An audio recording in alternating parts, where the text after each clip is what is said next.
response that I need on it. Okay, so let's hear from you. All right, so to you as a participant, I encourage you to actively participate. There will be a time for interaction like question and answer. I would like you to ask questions, to quiz the facilitators. You know, you should seize every opportunity on this platform today to interact with our speakers, to engage in discussions. In fact, there will be a session or like a breakout session. You'll move to your location where you reside, and you'll be meeting people in your breakout room. I want you to interact with the people in your location. Thank you for the emoji. Thank you. I can see it now. Yeah, Samuel, Shinoa, thank you. Okay, so you would move to your breakout session very soon. I mean, in the middle of the program, when we instruct you to do so, you will meet people from your area, your location. I want you to seize the opportunity to interact very, very actively and productively. You never can know who will help in your career and who you can help in your career. So I really want you to have an open mind, basically, this afternoon. We have just about 2 hours. Open your mind up to receive new things, and then you absorb every knowledge that you can absorb this afternoon. Take notes. I understand that big boys and girls don't take notes anymore. That is, they store whatever information they gather in their head. I don't believe so. So please, I would want you to take notes also. I understand.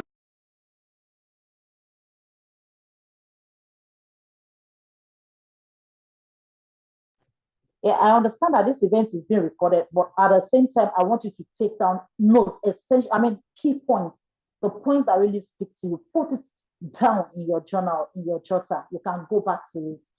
Well, so I wish you all a productive, enlightening, inspiring afternoon.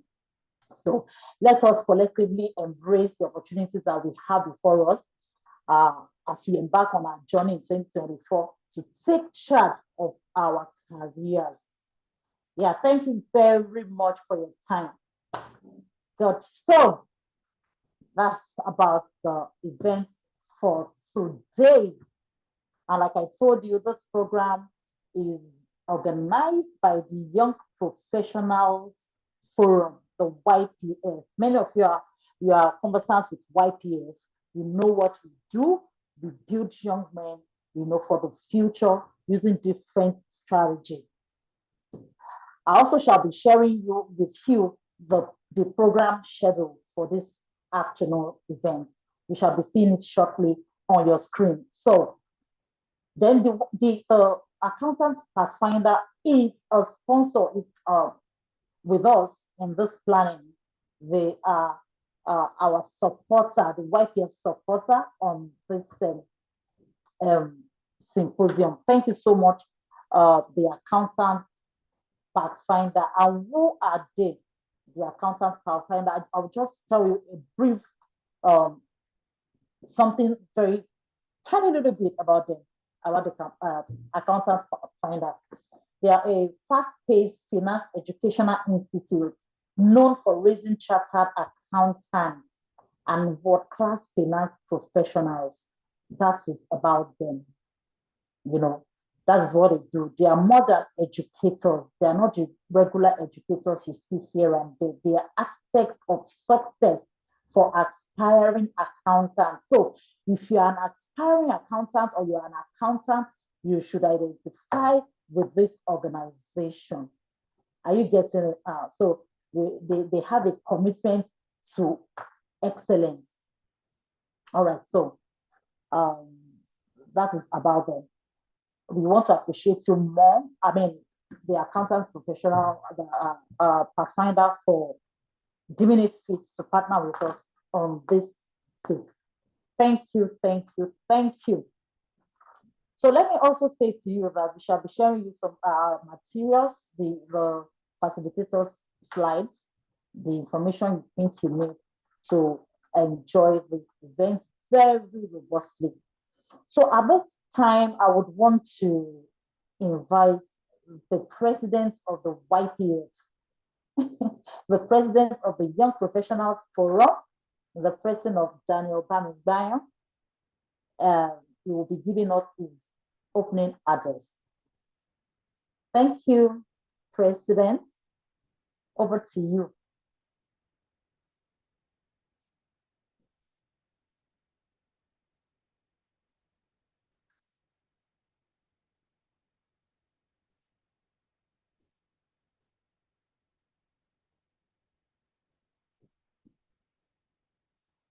Bro Daniel, you can speak now, sir.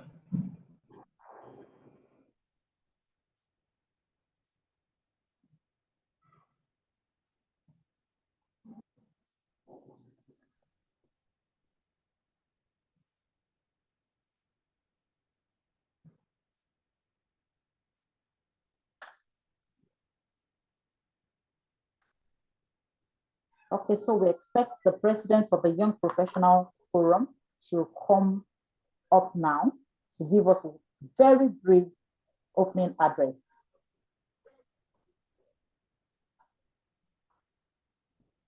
Okay, so I think he will join us soon. Right now, we would skip that and then we'll go to the very first talk, the very first session. I promise you are going to love this session. So it's a very, very interesting topic, and it is understanding the current career landscape. Hello, everyone. Yeah, sure. Are you still with me? Yes. Hi, Sister Faraday. All right. Thank you to know you're there. So we are going to the very first talk, the first session, understanding the current career landscape. And it will be taken by Adebayo Aderibigbe, CAP. Look, if there's any favor you want to do for yourself today, I want you to sit down with rapt attention and listen to our speaker because he has come prepared. He has only 15 minutes actually for his presentation. But in that 15 minutes, you are going to be highly impacted. Okay, so we welcome Aderibigbe Adebayo as he takes his session, understanding the current career landscape. So please let's welcome him. Welcome him with your emojis, welcome him with your clap, with your greetings. Okay, yeah, my people, thank you. Yes, you should that. Okay. All right, over to you. Our speaker. Thank you very much, Madam Moderator. Okay. I hope everyone can hear me. All right, sorry. Speaker, please oblige me 1 minute.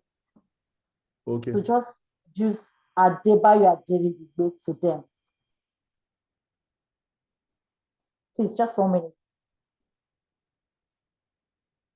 All right, so if you're anticipating to know more about the speaker for today, I want you to let me know. Just prompt me that you want to know about our speaker. You want to know what he does, why he has the locus to be with us. Okay, so I'll be sharing with you the slide brief, right about now. Please, can we share the slide, the profile of the speaker? Yes, please. Yes, can you see it? Yes, I can see. Thank you. Yes, so Adebayo Aderibigbe, CAP, is the lead data scientist with Chevron Corporation. He's a certified analytics professional. That's the CAP I've been talking about. Did you get that? He's an experienced and skilled data scientist with extensive and well-rounded experience in information technology and its application in the oil and gas and banking sectors. Everybody, I need you to just give a clap innovation. He has a strong engineering background with a Master's of Science in Data Science degree from Northwestern University, United States of America. He is a Microsoft certified data scientist and an AI engineer associate. Did you get that last? last statement. Wow. David Adebayo is committed to growing the data science and AI capacity of the African continent.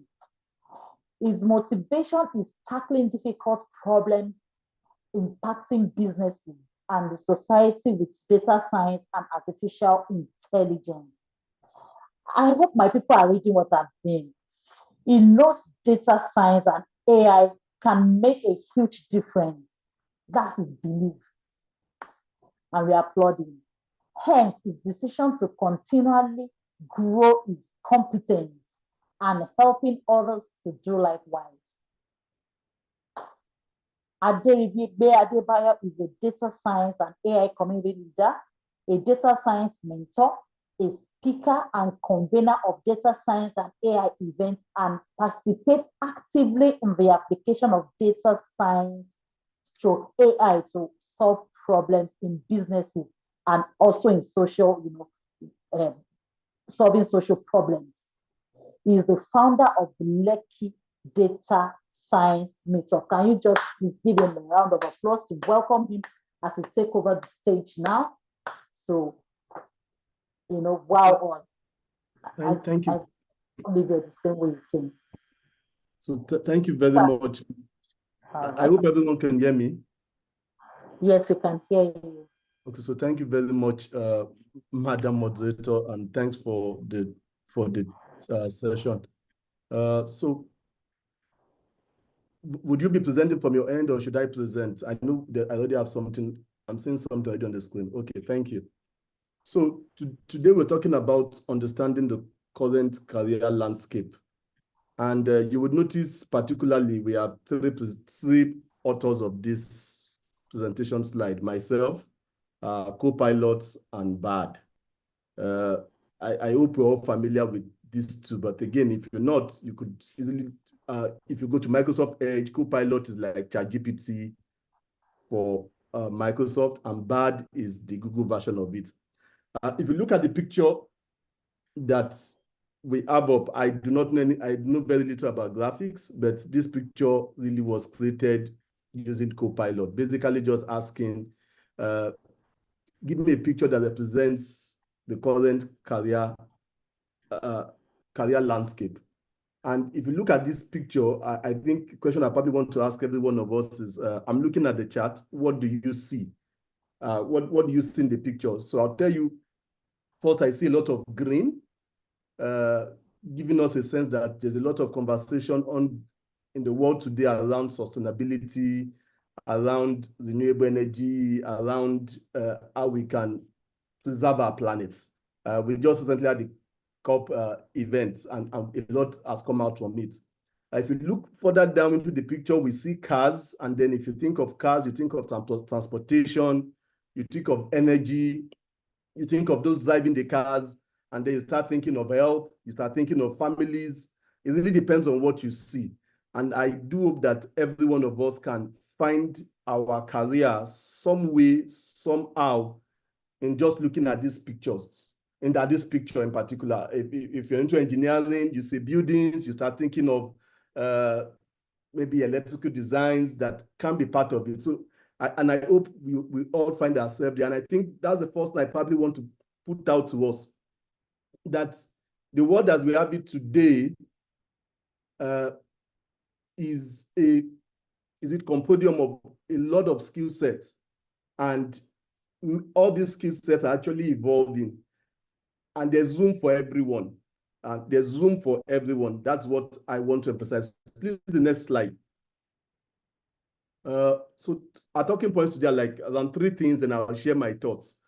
Key trends shaping industries in 2024, the impact of technology and remote work, tech skills in demand for the future, and my own thoughts.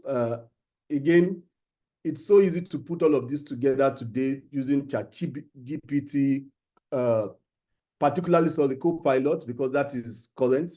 We get you current information using BAD. But beyond just using these tools, I'll be adding my thoughts and experience to the conversation. So what are the key trends shaping industries today? one is the rise of automation and AI. And I hope this is not news. No one should be surprised. Just some days ago or some weeks ago, sometime in December, I entered into a bank with the goal of having a conversation with a customer care personnel.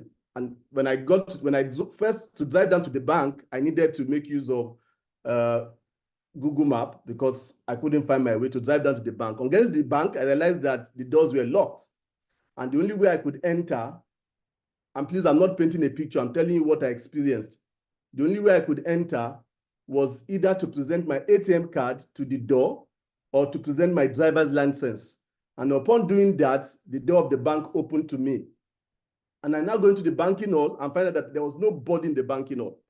It was just ATMs and the meeting rooms. So I walk into the meeting room, sit down on a chair, and there's a red button for me to press. I press the red button and it hooked me up with any available customer service person for that bank. Eventually, we had a video conversation. My problems were addressed. The guidance I needed was provided, and I left the bank without physically meeting anyone. That's to give you a sense of where automation is going to. It was my own first experience. Obviously, it wasn't in Nigeria, but it just made me realize that a lot is happening. And so quickly, these trends will impact everybody. So no one is immune. And so keep it in mind. Keep that in mind. Then the second is the fact that there's so much focus on sustainability. The world is in dire need of a lot of energy. And we need, in course of growing that energy, we also want to preserve our planet. So there's a lot of conversation in that space. So that's one trend you will begin to see with organization. Even, for example, as we know in country, the price of energy as we have it, or diesel, petrol, has gone up. And a lot of businesses are transitioning into renewable energy so that they can manage their costs. So there's a lot of focus on sustainability, whether in developing countries or in developed countries. And then there's also the personalization of everything. The one customer effect. You want to feel loved. You want to feel at the center of it all. What else is important for industries? Cybersecurity is on the rise. And the reason why I call all of this out is for us to begin to see the opportunities beyond the challenge, see the opportunities and how your skill set can contribute to this. And then finally, we agree that there's a global rise of the gig economy. These days, we are all like projects, the consultant of one providing services to corporations. People are changing jobs faster and the likes of it. This will continue. So please, next slide. And next slide, I'm talking about the impact of technology and remote work. Now, I'm looking at my time, and I know I do not have a lot of time on my side. So I'm going to leave this on the screen for you to digest, and then just call out some few things. One, there's the expanded talent pool and global reach, and that's what I want to call out.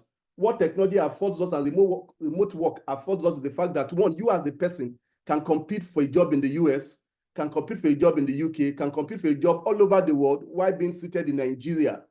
Now, that is positive, but it also means that that professional, that outstanding person who's more competent than you can also compete for your job, who sits in India or sits in the UK or sits in the US. So that's the challenge. And it's something for us to think about. Now, there's the other part of it for the challenge. I'll just pick one. There's also the part of social isolation and mental health. As we begin to work as individuals, there's a tendency for us to begin to lose what makes us human, being social beings. And these are some of the challenges this may bring.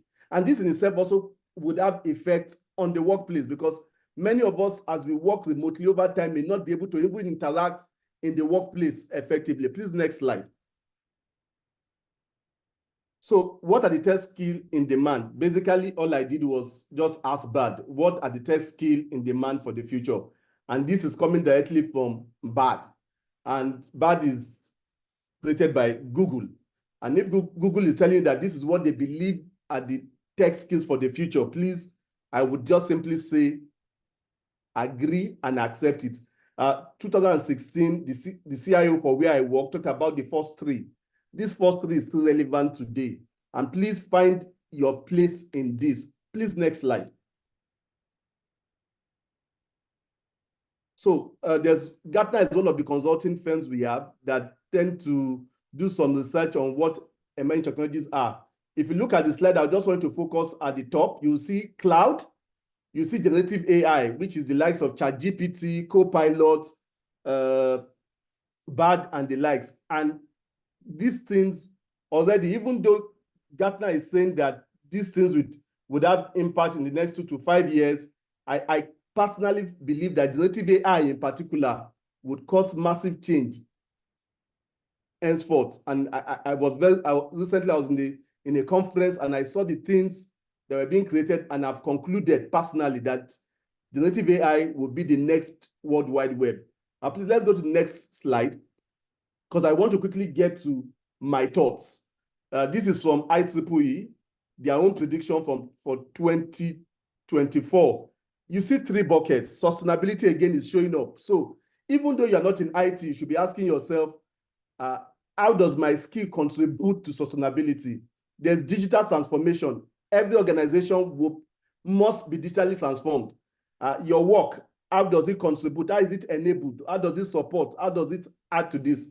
And then there's the whole idea of artificial intelligence, whether it's general intelligence or narrow intelligence. All of this is growing. So let's go to my thoughts. This is where I want to stay. So let's go to the last slide, which is my thoughts. So first, my thoughts. AI and automation will impact everything. And I mean it, everything. Sometimes, sometimes it might not come directly at you. It might change the way you work. So I just painted a picture of a bank I entered some weeks ago in December, and there was nobody in the banking hall. Nobody.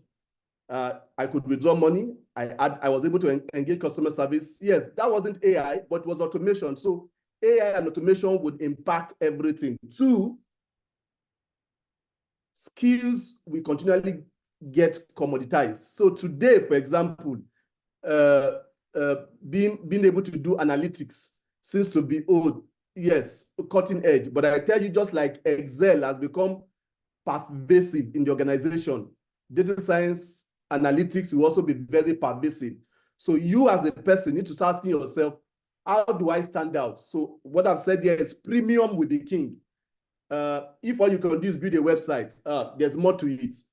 Today, you can actually go to Copilot and tell Copilot, I want a website, give me the code, and it will generate the code.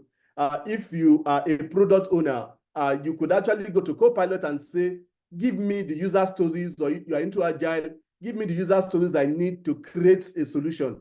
And that would happen. So being premium competence is important. The other thing I said is some technology skills or technical skills will go mainstream. They will no longer be differentiators. They will just go mainstream. They will no longer be differentiators. And it's important to keep that in mind. The fourth one, I want to emphasize this for the few things I've seen last year. I will tell you upfront, generative AI is the next World Wide Web. Now, the World Wide Web was something that was done by some few persons somewhere in the US, some researchers, and they built it. But you see, the World Wide Web gave us online marketing. Yes, online marketing, online stores. A lot of things came out from the World Wide Web. The same thing too with the whole idea of Copilot, Bard. People are writing novels with Copilot. People are literally creating stories, entire stories with Copilot.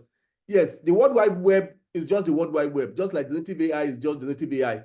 But what it will create, what it will enable, what it will do, I have actually seen scenarios where we are having generative AI that automatically looks at data and creates and literally does the data analysis also. So even the work of a data scientist, a lot of it, a large chunk of it would be replaced by some of these technologies. The other thing I want to ask you is this: which role do you want to play? There's a place for everybody.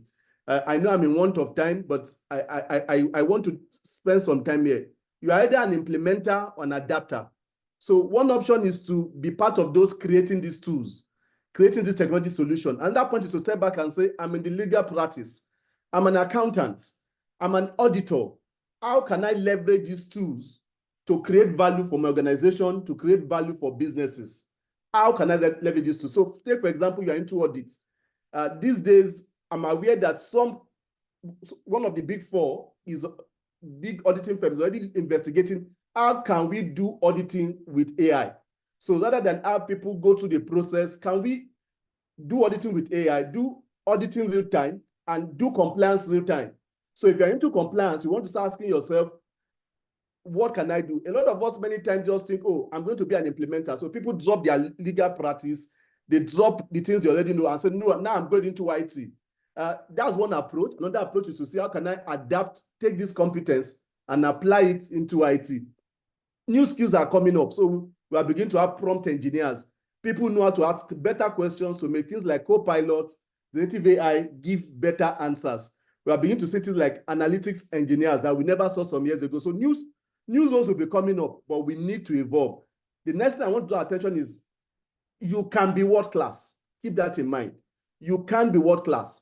In whatever profession you've taken, you can be world class. But what you can do to achieve that is benchmarks already exist to be world class. So just Googling and going to see what is the benchmark. So take, for example, a nation like many of the advanced nations have this example like UK. UK has what is called the Global Talent Visa, for example. And they've said, look, if you're an exceptional person, these are the things you must meet to demonstrate that you're a global talent. You can go online, get that document, read through it, and apply it to yourself. And then make sure you are global in your competence, global in your skill. Take note, there's global competition for talents. So the idea of, oh, I don't have a job, I'm not, there are no opportunities for me in country. No, that has changed. Times have gone beyond that.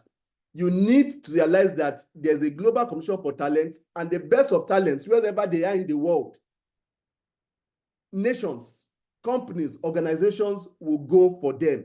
So the question for you today is, what are you doing to become a global talent? What are you doing to become globally competitive? What are you doing within your space to achieve that goal? My time is up. I hope we have more conversations on the question and answer. Thank you, everyone. I hope I've added some value. Thank you. Thank you, thank you. Thank you so much for that explosive session. Within 15 minutes, you've covered a lot of ground. Thank you so much once again for adding values to us. Okay, so participants, I hope you got something from that session. I did. Yeah, thank you. And like you said, we are going to have an interactive session. I'll be able to share more insight. Thank you very much. So without wasting time, we quickly want to go into this session of introducing our community leaders, the leads actually. So we have professional communities for the young professional.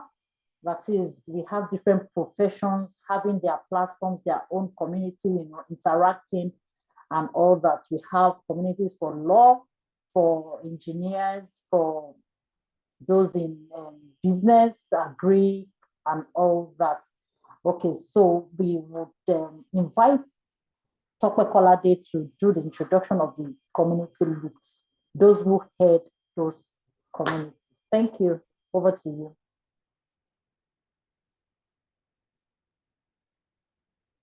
Thank you so much, moderator. I'm going to do that very quickly. I know we're already out of time. We're running behind schedule.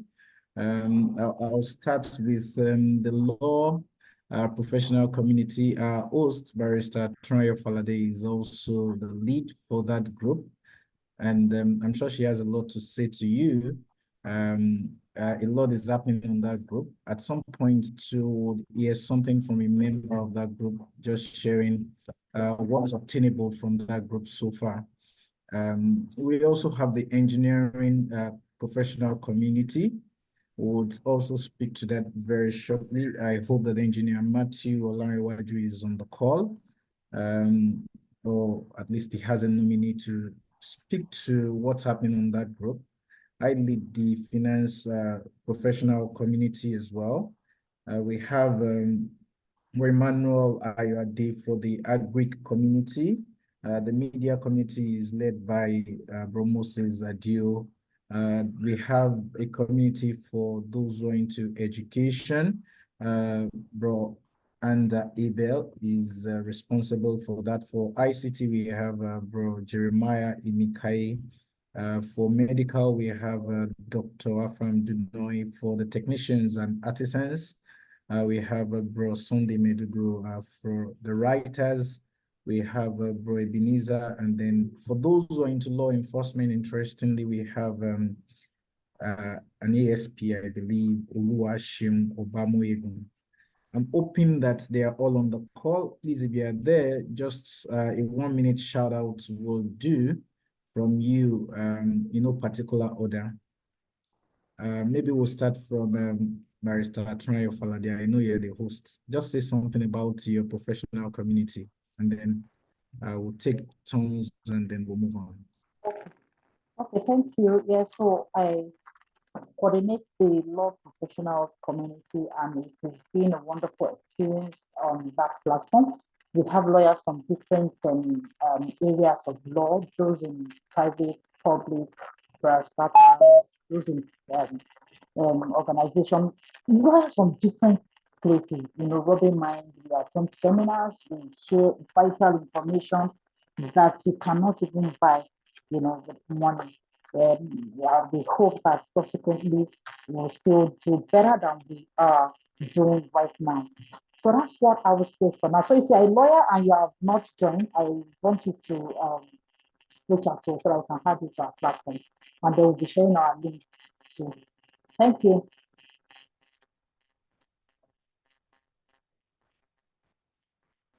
Thank you very much. Bradini, are you there for the engineering community?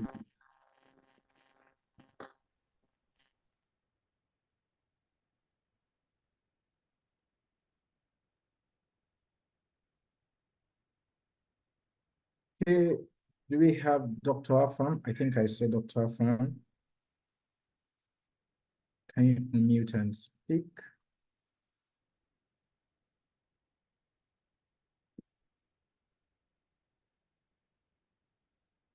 Okay, Bro Adeni Adekoya, you're unable to unmute yourself. Let me do that. Can you try again? Okay. All right. Good afternoon, everyone, and thank you very much, Bro Topper. So, YPF engineering professional is actually, arm of YPF at large. It's a gathering of, young people who are on a mission to build themselves and also to, impact the community. So, actually, our aim in the YPF engineering professional group is actually, to promote and, share latest development in engineering, to provide, a platform for networking and collaborations between engineers across different engineering discipline. Also, we also aim to offer mentorship seminars and support to engineers, particularly to those who are new to the field. And we also provide latest job advert and CV review to assist those actually seeking for job, and helping them build a better CV. Also, scholarship opportunity is also part of our aim. And we also encourage the interest of engineering, particularly among the young people. Presently, we actually operate on both WhatsApp and Telegram platform. But though currently in our WhatsApp community is actually filled up, but we actually operate more on Telegram group, and is actually open to all aspiring students and practicing engineer. So we welcome the students practicing and aspiring engineer to this great community, and hope you enjoy the benefits of joining this community to the fullest. Thank you very much. Thank you very much, Rani. We have other community leads online, please just quickly use the raise hand button, and then you'll be allowed to speak, and then we'll continue with the next session. I know some people are already asking, what about hospitality? Someone said, let's create something for business development. I mean, with time, we will see how we can address those needs. But more importantly, for the ones that we have operational, I would like you to join. I'll just repeat the groups again.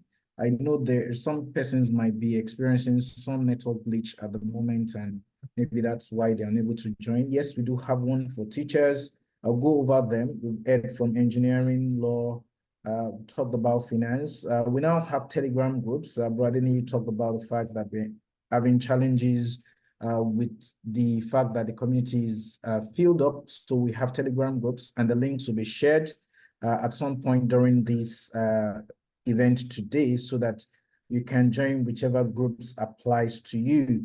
We have the group for agric and allied services, people, media professionals, education-related professionals, teachers, ICT professionals, medical professionals, technicians and artisans, writers, and of course, I mentioned law enforcement. Someone is asking again about finance. I mentioned, if you're an accountant, if you work in the bank, if you work anything finance, please, we're encouraging you to join. We'll send the links to you, and then you'll be able to join. Thank you very much. At this point, I think we hand back to the hosts to continue sessions. Thank you.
Okay, we're going to the next session, and the next session has to do with navigating career transitions. I'm hoping that our speaker is online.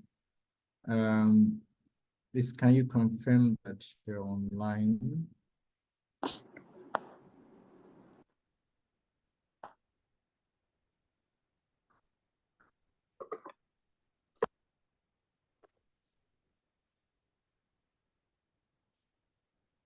Hosts, yeah, back to you. Yeah, I'm back now. I was muted and I couldn't unmute from here. It's very frustrating. Okay, so thank you, Dr. Kolade, for that introduction of community leads. Thank you. So we've heard it. You join any group, any community of your choice by the time we share the link. So right now we go into the next session. Very briefly, we have just about 15 minutes for this session, and it's going to be very, very, very explosive as well. The title of the talk is Navigating Career Transitions. Navigating Career Transition. And we have a Dr. President, who is going to take us through this session. All right, so the profile of Dr. President Onomo Roya. All right, so Dr.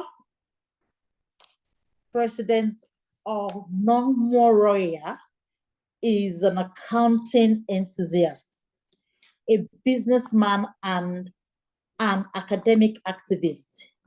He has spent over a decade revolving around the accounting career and seeing that accountants are being furnished with the best inputs for their professional development. He is an outstanding graduate of accounting and has acquired several professional qualifications in accounting, management, and human resources. That is very awesome. Please, let's welcome him. Let's give him a round of applause. It will interest you to know that Dr. President is an associate member of the Accounting Technician Scheme with West Africa, that's AAT. He's an associate chartered accountant, ACA, and a certified management consultant, CMC. He's a fellow of the Institute of Management Consultants and a fellow of the Institute of Human Resource Management of Nigeria. Please, let's give him a shout, a clapping ovation as he takes over the stage now. Dr. President, please, over to you. We are behind schedule and we are trying to see all we can do to, stay within time. Thank you. Doctor, over to you. Thank you very much, madam. Good afternoon, everybody. I hope I'm audible from my end. Yes, we can hear you. Okay, thank you very much. Thank you very much. Okay, without wasting much of our time, I want to appreciate the organizers, and I only have 15 minutes to go through what I have this beautiful afternoon. So I'll be looking at the topic, which is navigating career transitions. And my key note on this is going to be what career is all about. Okay, what career is all about. Then I'll move into what we mean by career transition. All right. So I'll move into what we mean by career transition. Then I'll move into the strategies for career growth, then the tips and the importance. So I'll find a way to go through all these within 10, 15 minutes. 10, 15 minutes. So from the first slide, what I want us to understand is that this is a career program, more or less like a career fair. So it will be unreasonable or it will be unprofessional if you don't understand what the term career is before moving to what career transitioning actually is. All right, so career itself, please, the first slide up the top, just go to the top so the followers can go through all. Okay, so yeah, from the first slide, thank you. Okay, so career itself talks about what you do as a profession, okay? What you do as a profession, what you do as an academics, what you do in life to move from one place to another in terms of growth, in terms of job, in terms of your profession itself. That is career. So I wouldn't be spending more time on what career actually is, but I want you to understand that when you now talk about career transition, you're talking about moving from one job to another or moving from one industry to another. Now, the reason why for this topic is because many of us here who started as a marketer wouldn't want to be a marketer again in the next 2 years. Many of us here who started as an attendee, you're not going to be an attendee again in the next 1 year. So what they want to do is to say, okay, I started at this point, I want to move into the next point. Okay, so I have seen those. I have seen those who started as security guard and they have digressed, or they have moved into being an office clerk, and from office clerk they moved into being someone holding a key position within an organization. So that is what we mean by career transition. So you are moving from one job to another, or you are moving from one industry to another. So in the recent trend, you see more people now moving into the tech industry. Everybody wants to be a techie person. Everybody wants to go into data analysis. Everyone wants to go into what do you call it, business intelligence, those AI tools and AI knowledges. Everybody wants to go into it. That is career transitioning. If you dig in deep, you will discover that most of these people even read medicine. Many of them read agriculture. There is no correlation between what they read in school and what they're actually doing today. So they have seen that, oh, they are, for several reasons, I don't have to be an agriculturist again. For several reasons, I don't have to be a farmer again. I think I now begin to have flair for IT. I think I now begin to have flair for data analytics. So let me go into data analytics. So when a person begins to have this kind of mindset, what is coming to his mind, or what he's actually doing, is to transition, is to move from one career to the other. So let me give you some brief examples of what we mean by career transitioning. So you can be, for example, You can transition from a teacher to a corporate trainer. Okay, you can transition from a teacher to a corporate trainer. Just come down the next slide, please. Next 2 slides. So you can transition from a teacher to a corporate trainer. That is career transitioning. You can even move from a marketer to a UI UX design. Okay, so you have been in the marketing field for some while. You said, no, okay, I think I'm not getting the best out of this field. So I think I need to move into something that is more lucrative, something that fits me the more, or something that I have flair for. And maybe you see that thing as UI UX design, and you afterwards, you can transition into that part of career. Okay, that part of your career. Then we also have, you can also transition from a salesperson to an entrepreneur. Now, in practice, I think marketers tends to grow faster in the rank to becoming, what do you call them, CFO, or what do you call them, CEOs of companies, because they have proper understanding of how the business runs. So you can decide to be a marketer today or a salesperson today. Tomorrow, you can use all the knowledge that you have gathered as a salesperson and move into entrepreneurship. So that is career transitioning. Then you can also move from being a journalist to being a public relation. Okay, from journalism to public relation. So you were into journalism before, then you now discover that, oh, I think the way this economy is going, I think I'm having flair for public relations. So why don't I move into public relations? So you can do that, and that is what career transitioning. So there are a lot of career transition examples that you can actually go into. I've seen those who are accountants and say, oh, no, I don't want to be an accountant again. I think tax pays more. Okay, I think tax pays more. So they move from being mere accountant to being tax consultant or tax practitioner. So you can move from one career to the other at swift, okay, at ease, based on what, based on your flair, based on what you want, and based on what the economy is talking about. Okay, so let's move on. You can also move from an engineer to a project manager. That is also another example of career transitioning. I've seen people move from being an IT supporter to being a cyber security. Okay, IT support individuals, interns, to become cyber security experts. I've also seen people moving from human resource to executive coaching. Okay, so they have been working as human resource managers or human resource individuals for some time, and now they are not into executive coaching, going into corporate coaching, working for companies, consulting for companies, helping companies to manage their human resource activities, and that is career transitioning. Then we can also see examples like a graphic designer going into digital marketing. So in recent time, it is rare for you to see someone that is into graphic design that doesn't know how to do digital marketing. So they are merging both together. Okay, they are not getting more skills to expand their reach, to expand their employability, to expand their knowledge. So these are just examples of transitioning activities or transition that you can actually meet in reality. Okay. All right, let's move into strategies for career growth and advancement. Strategies for career growth and advancement. That should be the next slide after the examples. So strategies for career growth and advancement. Now, certainly there are some strategies for career growth and advancement. It means that if you want to change from one career to another, from one job to another, it is not as easy as you think. It is just like saying you want to japa.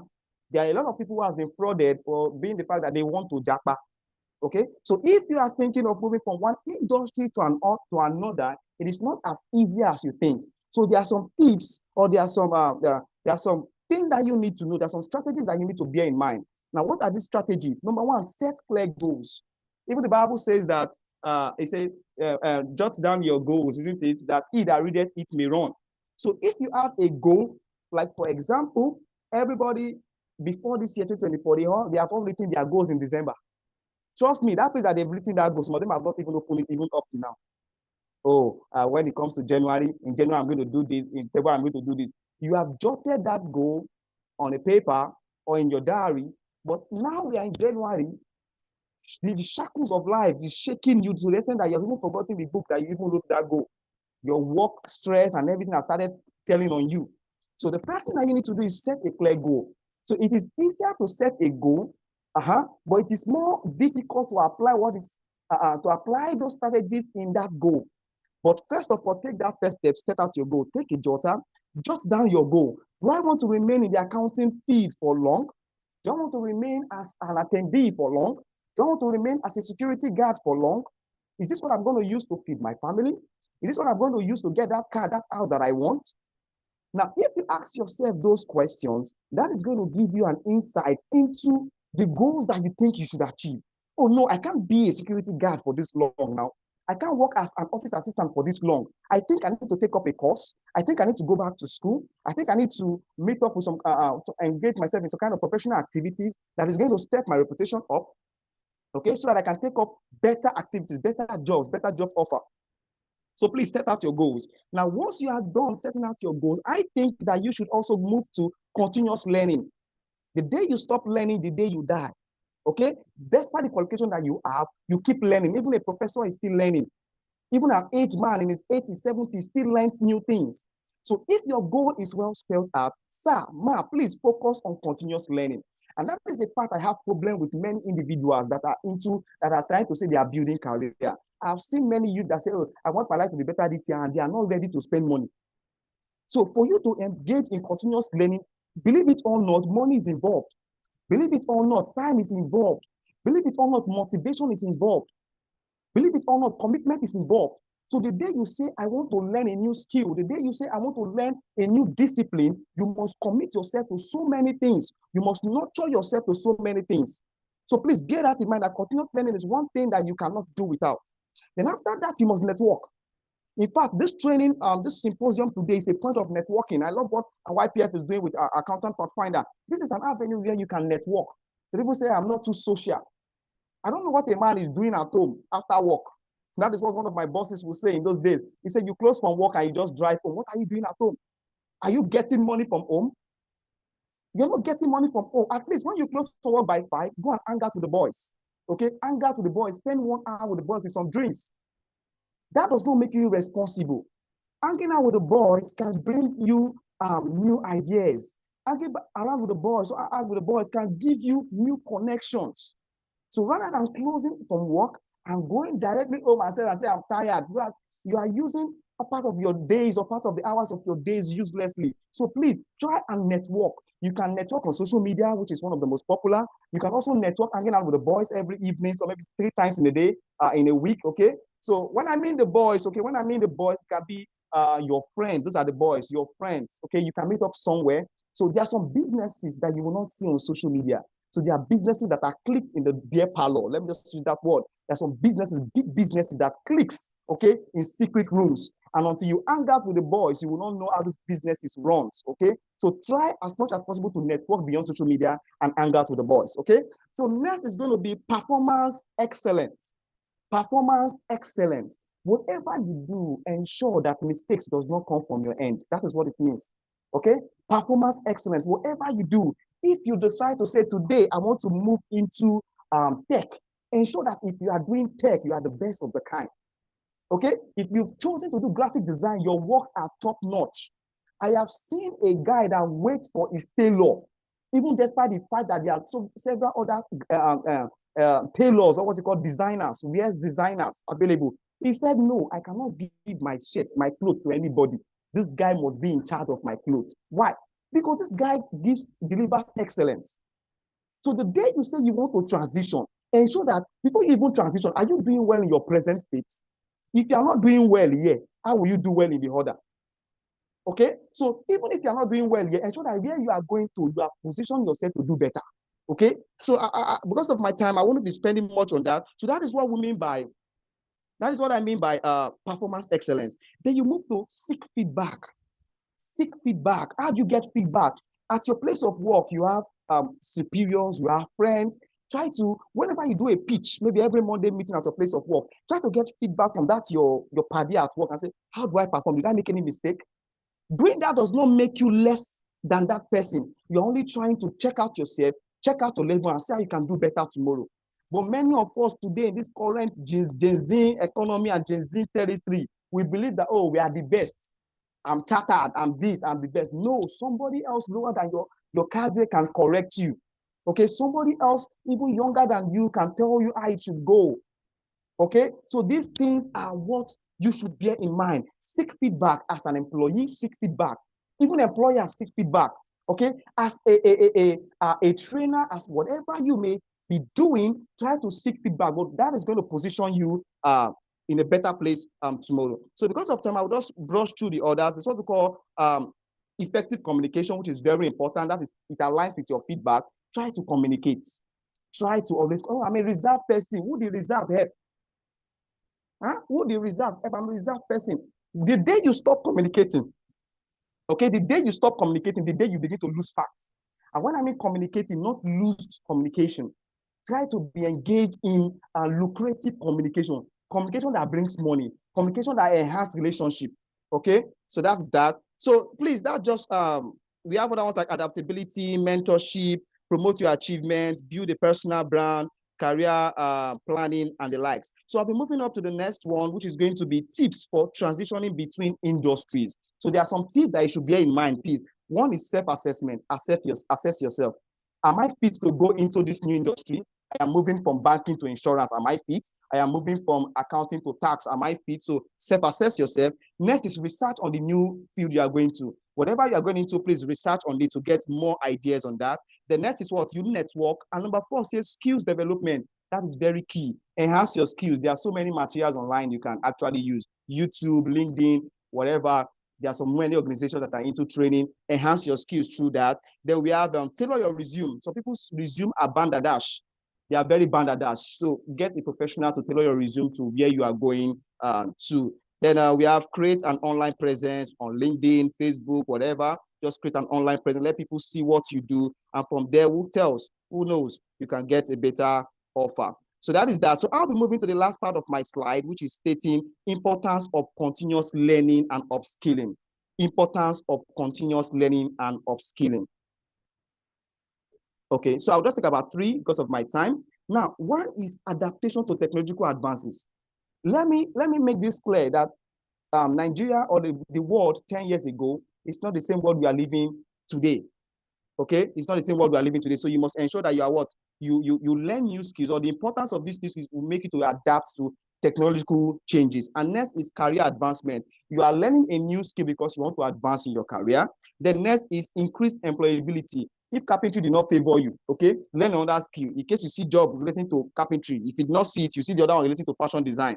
Okay, but just do something that you love, something that you have flair for, something that they wake you at night and say, bros, do this, you are able to deliver. Okay, that is increased employability. Then we have future-proofing career, then innovation and creativity, the enhanced job satisfaction. Some people learn because they don't want to work, they just want to be satisfied.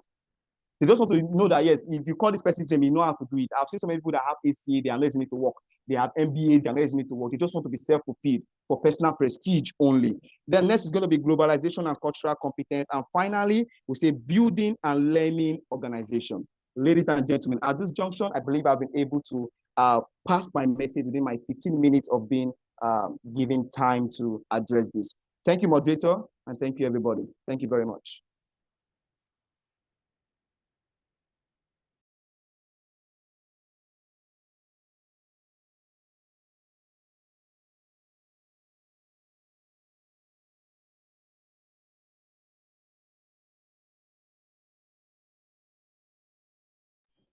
Hello, thank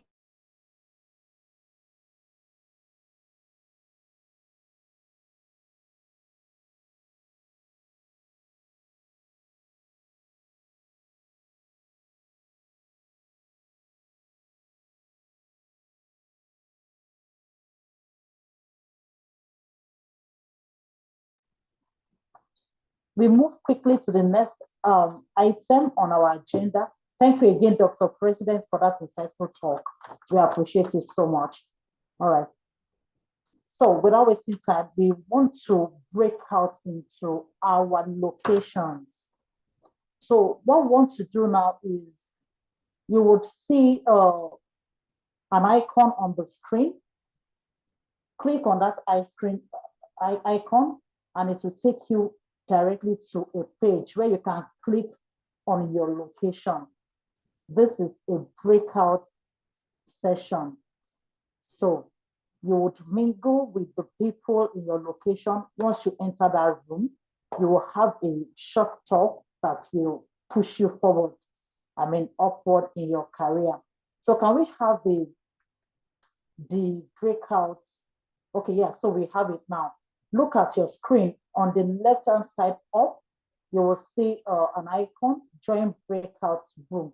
So please click on it. Yeah, please quickly scan through. You will see your location. If you are not anywhere in Lagos, just click on others. That's the last option. Please click on others if you are not in Lagos. But if you are in Lagos, quickly scan through the list of locations there and join the appropriate one. There's something happening in that breakout room and you don't want to miss it. So please hurry to your breakout room now and get a best. Then later we come back here to continue our talk. Have a beautiful time in your breakout session. If you're already in the breakout session, let's see your comments. Let's see.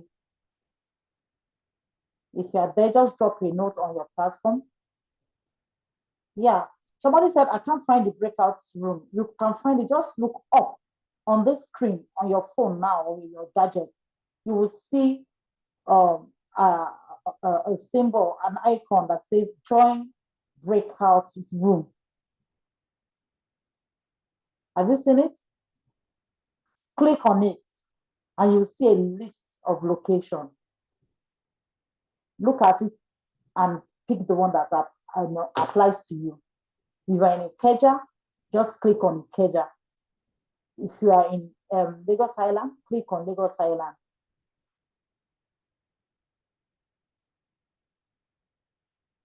All right, so I believe everyone is, there are still people on this call. You should go join your breakout room.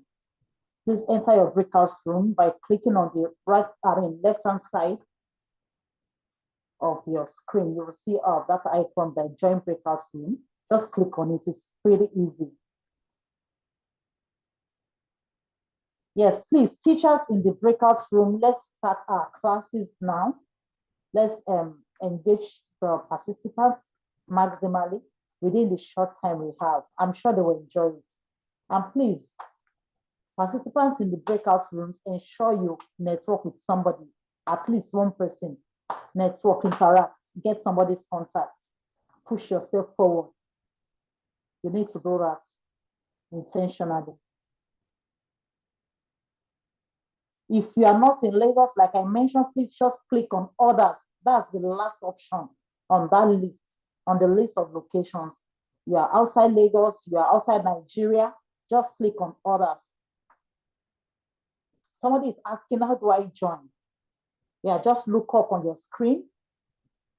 The left-hand side up, you'll find an icon, join breakout room.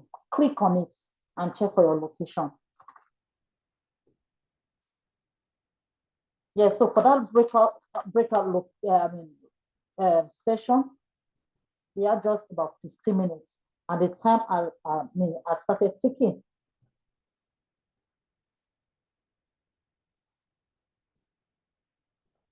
10 minutes actually.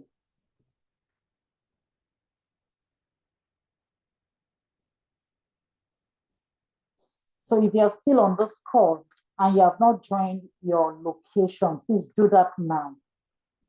The session we are in is breakout session. By breakout session, we mean that every participant should join a location where he or she resides.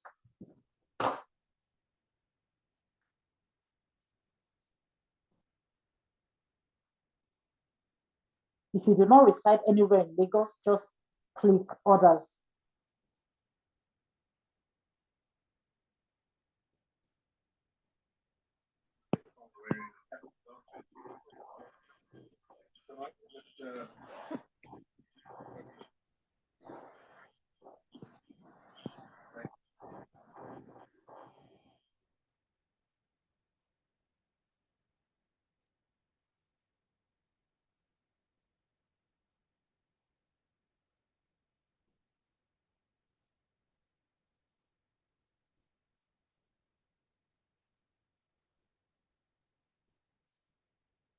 Okay, so if you are still on this call and you have not joined your breakout session, your location, please do that now.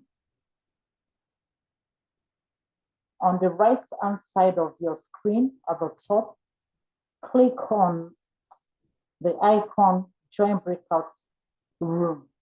And there you'll find your location. Just click on your location and begin to have a wonderful time with young professionals in your immediate location. And if you are here, you are not in Lagos, you are in other parts of Nigeria or outside Nigeria, please just click on others.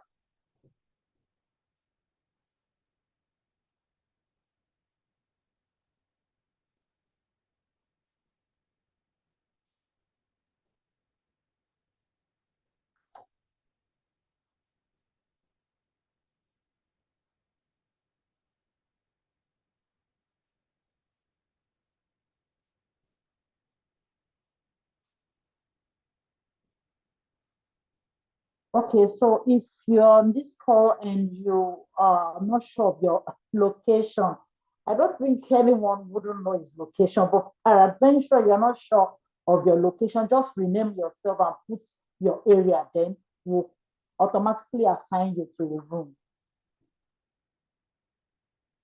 You can rename yourself now and put your location in brackets. Turayo Falade Bagada. So we would automatically put you in a room where you will have a session with other people in Bagada if you are me. All right, so please let's do that.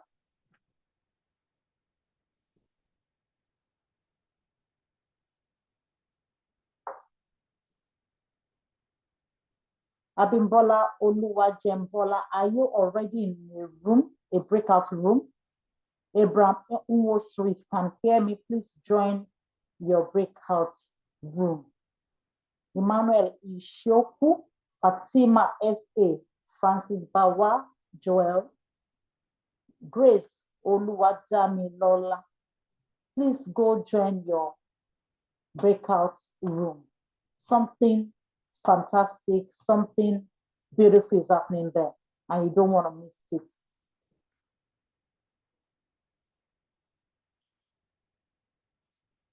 Israel Innocent, I guess you should be in your room now. Olalekan Sadiq, Yala Simon, Jumoke, Samuel Dada, Oluwaseyi Abiwo, Okore. Yeah, please, let's quickly assign Okore Ugusinachi. This participant is in K2, so please let's assign her to a room. Promise Okeowo, where are you? You can rename yourself and put your location in brackets so that we can assign you accordingly. Mr. Adebayo, please join your room, or you just rename yourself and put your location in brackets.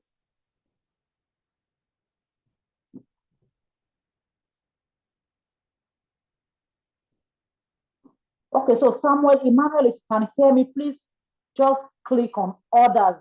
Once you click on that icon, that breakout session room, just click on others. You are in Ondo State, so you will mingle with other people from outside Lagos. And please, media, you can also help us assign them automatically. Surakat Samuel, where is your location? You can help yourself by joining the breakout room, or you indicate your location by renaming yourself and putting your location in brackets. Oluvisayo Ojeme, please, where are you? Where is your location?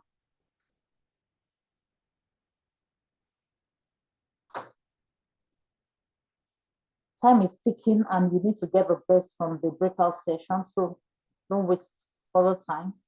Join your breakout room now.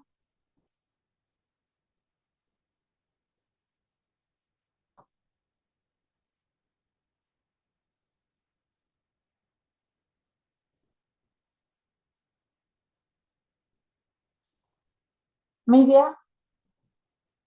Okay, so a participant says there is no breakout room for Bagada. Bagada is well represented here. I can see Bagada. Just look, Bagada is number 1, 2, 3, 4, 5, 6, number 7 option, the 7th option in the list of locations. Please look at it critically. Bagada is well represented, is provided for.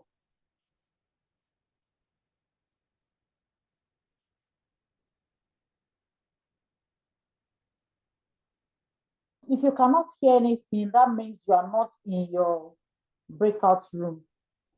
Look for your breakout room and join.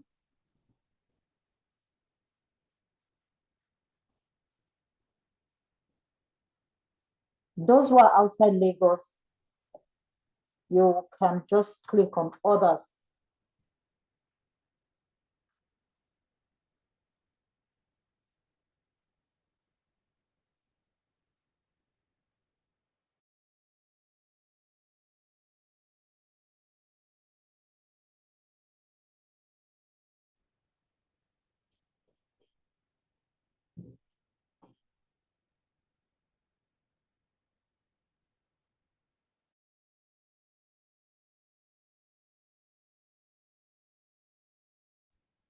Oluwaseya, find the breakout option for which location.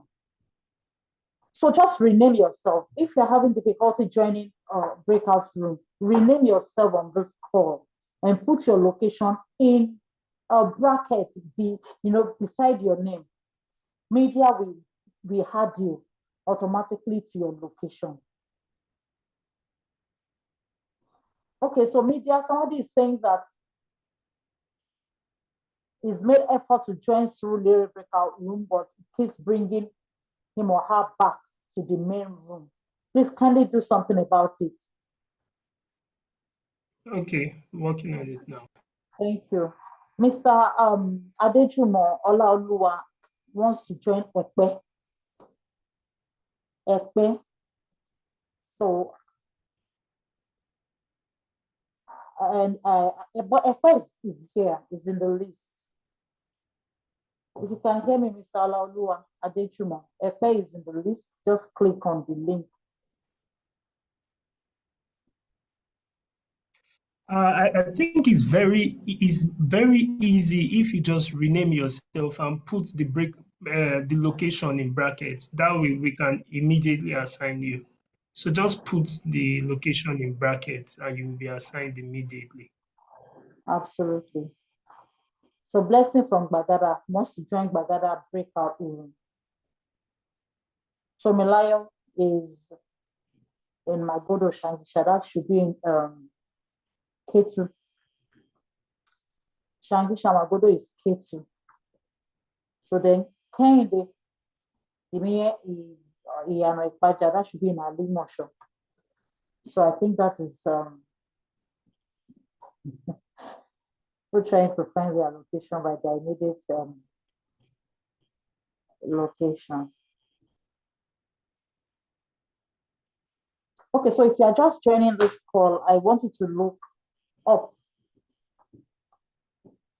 Look on your screen, top left of your screen, and you'll just see an icon to join breakout room. Click on it and choose your location and join. And if you are just joining, your location is not within Lagos, please click on others. You'll be taken to a room automatically for a robust session. And as you are joining your breakout room, please interact with people, try to connect, try to network within the limited time we have. We have just about 9 minutes to go.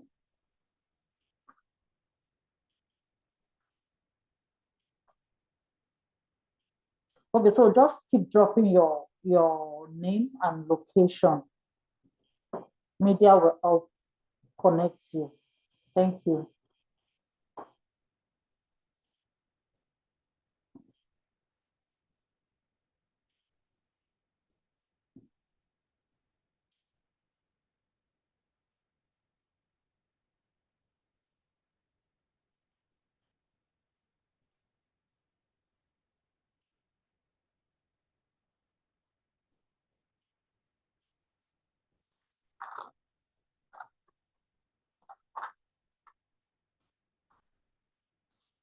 If you are just joining, please rename yourself and put your location in brackets. You'll be assigned a breakout room immediately. So please, let's do that.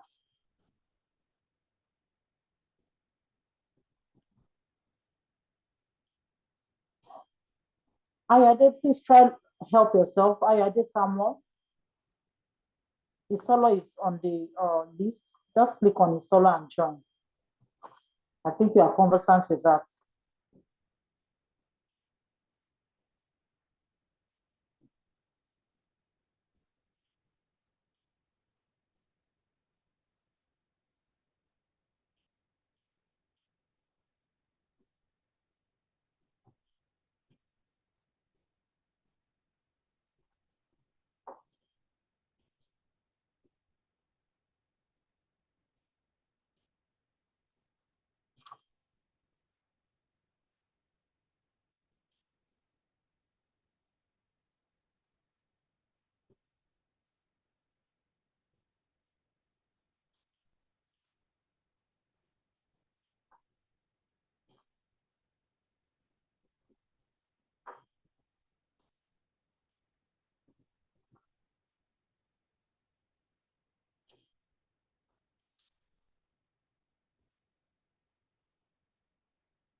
Okay, so for those who are just joining this room, I want you to rename yourself by adding your location in a bracket. Let's know your location so that we can add it to a room that is applicable to you. We have just about 6 minutes to round up the session, so you can still get something within the 6 minutes. Quickly rename yourself. Oluwaseyi Abibo, thank you. You're from Festac. Vanessa, please rename. Tell us your location in a bracket. Rename yourself. Jairo Dorcas. Tolani, please rename yourself so that media can assign you a room. And every other person who hasn't renamed him or herself. Thank you.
Okay, so you're welcome back from your breakout session.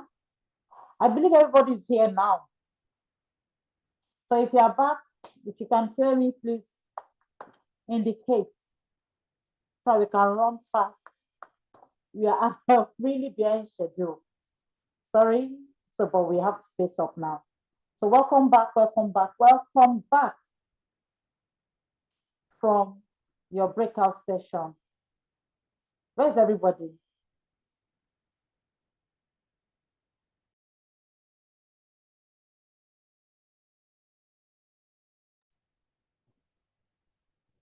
Okay, so let's start coming together. Let's continue the session. We are rounding up already.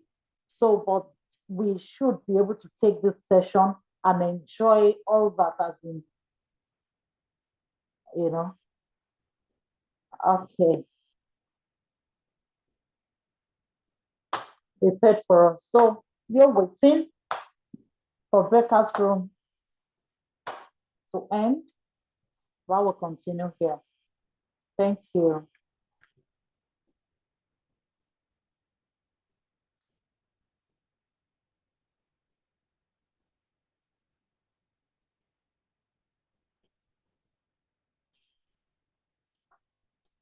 Okay, yeah, people are coming back. Thank you. Welcome back to this session. Yeah, I can see you are coming back. So how was your class? How was your breakout session? Okay, so somebody should drop a comment. What happened at your breakout session? Please type something you picked from your breakout session. Did you connect with somebody? From the exposition you had, did you gain anything? Just drop something. Yeah, James Kennedy said fantastic. Thank you, James. I love that feedback. Yeah, we're waiting for your feedback as we move on to the next item on the agenda. And that is a very, very, in fact, inspirational talk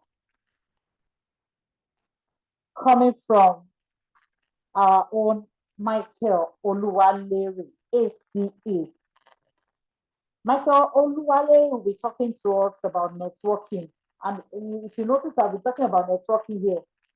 Networking is very, very essential for every professional. So Michael Oluwalere will be talking about networking and building relationships. Yes, building relationships. Remember, Dr. President mentioned something about hanging out with the boys, having a relationship with the boys, but actually you understand the context in which he used the word hanging out with the boys. It didn't mean the regular beer parlor. Yes, you can hang out, business meetings, maybe at a credible hotel, have meetings in places, godly places. Yes, open places, not beer parlor where they drink beer, alcohol, you know. All right, so I believe you understand what it's trying to say. So we are doing networking now, and my Oluwalere is going to emphasize more on how you can hang out with people. That is networking. That is what the word means. Networking with the right set of people, not people that will corrupt you or take you through the wrong route in your career while you're trying to transition or maintain your current career. So quickly, my Oluwalere is, of course, a chartered accountant, and he's going to take us through this journey. Within 15 minutes, we will do justice to this topic, networking and building relationships. Michael is a dynamic finance professional based in Lagos, Nigeria. He brings a wealth of expertise to the finance realm. He's an associate member of the Institute of Chartered Accountants of Nigeria, ICAN, and other finance professional bodies. He is an alumnus of the Corporate Finance Institute, an institution in Vancouver, Canada, known for raising world-class finance experts. Michael is a certified financial modeling and valuation analyst and a certified business intelligence and data analyst. God has blessed us today, on this course. We have brought, with some people experts in their field to talk to us. So I would be bringing on Michael Oluwalere to talk to us on this very important topic, networking and building relationships. Please let me welcome myself, Oluwalere, with your with your clap ovation, with your welcome emoji. Okay, over to you. Okay.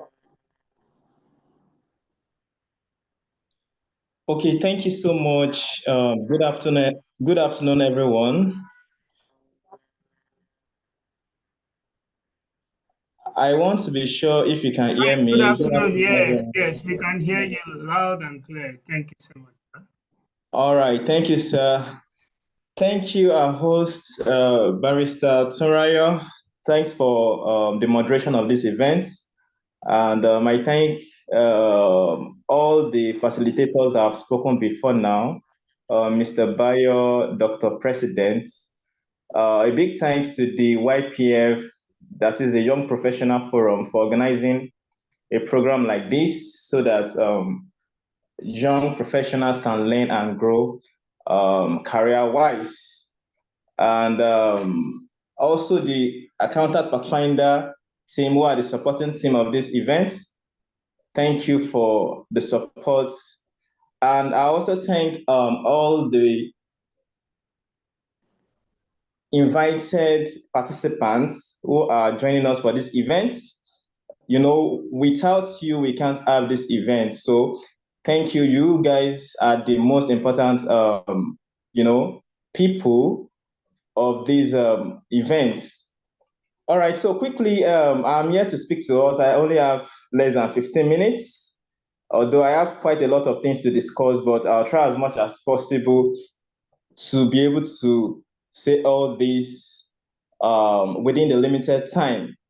All right, so I'll be talking to us on networking and building relationships in career progression.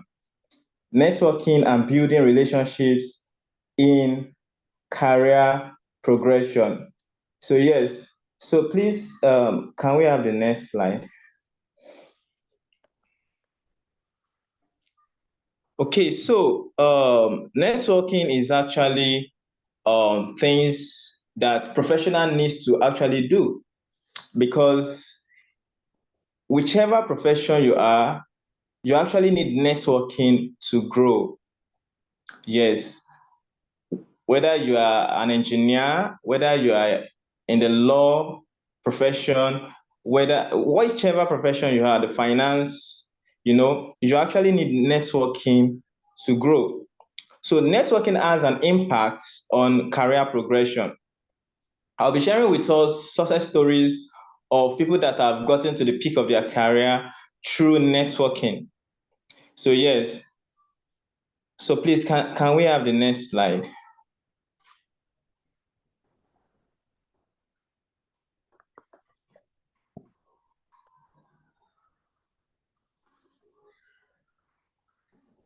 All right, so okay, let's start with the definition of networking. So what does networking means?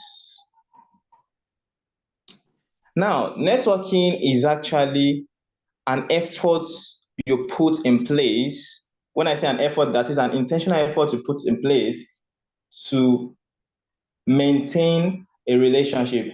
That is to create a relationship and maintain that relationship.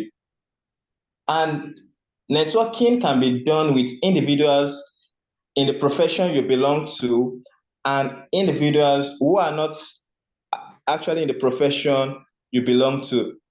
So yes, I understand the fact that we have different professionals in different field here, but we actually need ourselves. So we can't have just the engineers profession. We also need people in other professions in this world. So we can't just have the accountants. We also need people in different professions. So we need to network within people of in the same profession. We also need to network outside the profession that we belong to. So networking involves building a web of connection and interactions to exchange resources, to exchange information. So yes, an expert talked about the fact that you actually need to connect with at least one new person every month. Yes, you need to connect with at least one new person every month. So connecting with one new person every month means that you connect with nothing less than 12 people in a year. And now let's assume that each of these 12 persons have a network of 50 persons each. If you multiply 50 by 12, that is 600, if I'm not mistaken. So what I mean is that through that network, you can actually reach out to 600 persons.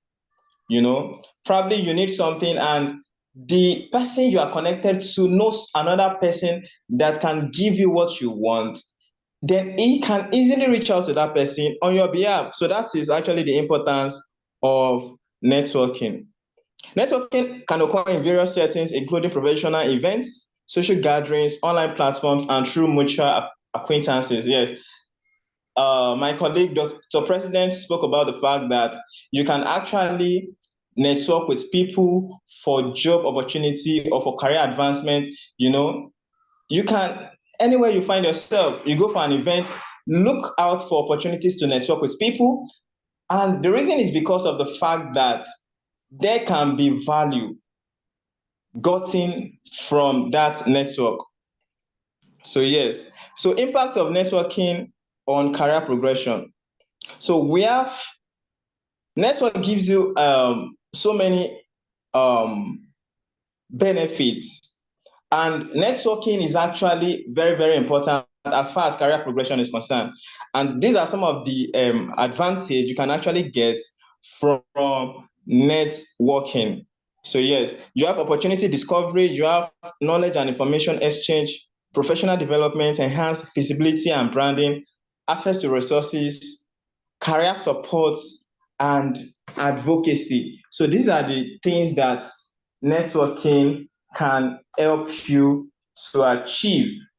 So yes, network can give you the privilege to actually get a job offer. And I think I'm a witness to that. At the earlier stage of my career, I think I actually reached out to companies for job offers, went for interviews, and I was like, some of this interview I did very well. Why is it that I was not being called? And at that moment, the job that, the interview was not really like when I went for that interview, I was like,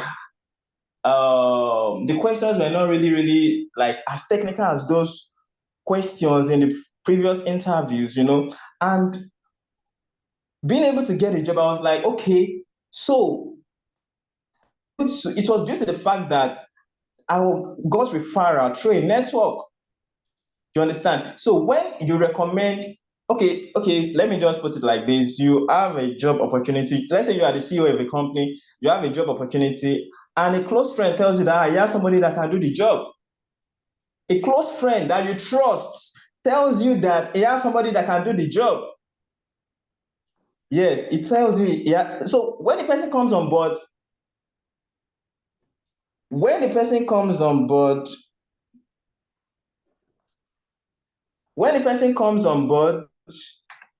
you find out that the hiring manager will not even have to do much, because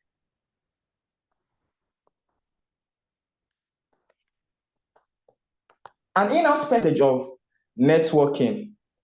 That is one of the advantage of networking.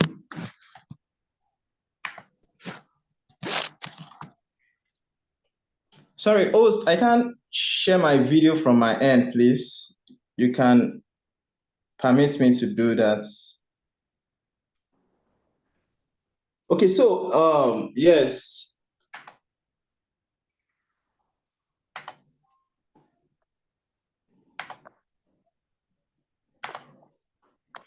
You should be able to do that now. Yes, we can see you. Okay, thank you so much, sir. All right, thank you so much. So yes,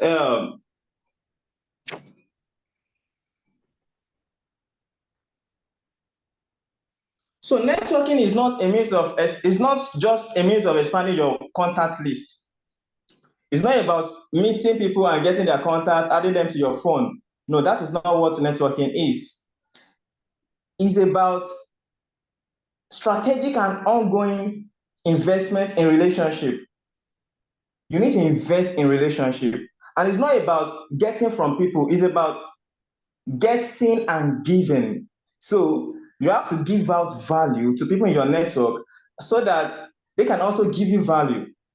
So let me bring up this scenario. You have two friends. One of the friends is always very, very helpful and supportive. If you need anything, even before you need anything from him, he's always there to help you. You have this other friend, he's not ready to help. Instead, he asks you for everything. Anytime he has issues, he comes to you for assistance. But anytime he's not always there to help you. What among these people are you going to respect? You agree with me that you respect the person that is always available to assist you. So in a network or in a relationship, you should prioritize giving. You need to give. Don't receive at all times. You also have to give. The impact of networking goes beyond immediate gain, creating a foundation for long-term professional growth and resilience in an ever-evolving work environment. So I'll be sharing with us some of the success stories highlighting the role of networking in the professional success. So please, you can go to the next slide. So we have the founder of LinkedIn, Reid Hoffman. Reid Hoffman is actually the co-founder of LinkedIn, and he actually started LinkedIn in his residential apartment with quality network like PayPal, founders of PayPal and SocialNet. You know, we all are aware of LinkedIn, and I'm very sure we are professionals. I'm very sure that everybody here has a LinkedIn account. If you have a LinkedIn account, can I see your comment in the chat box?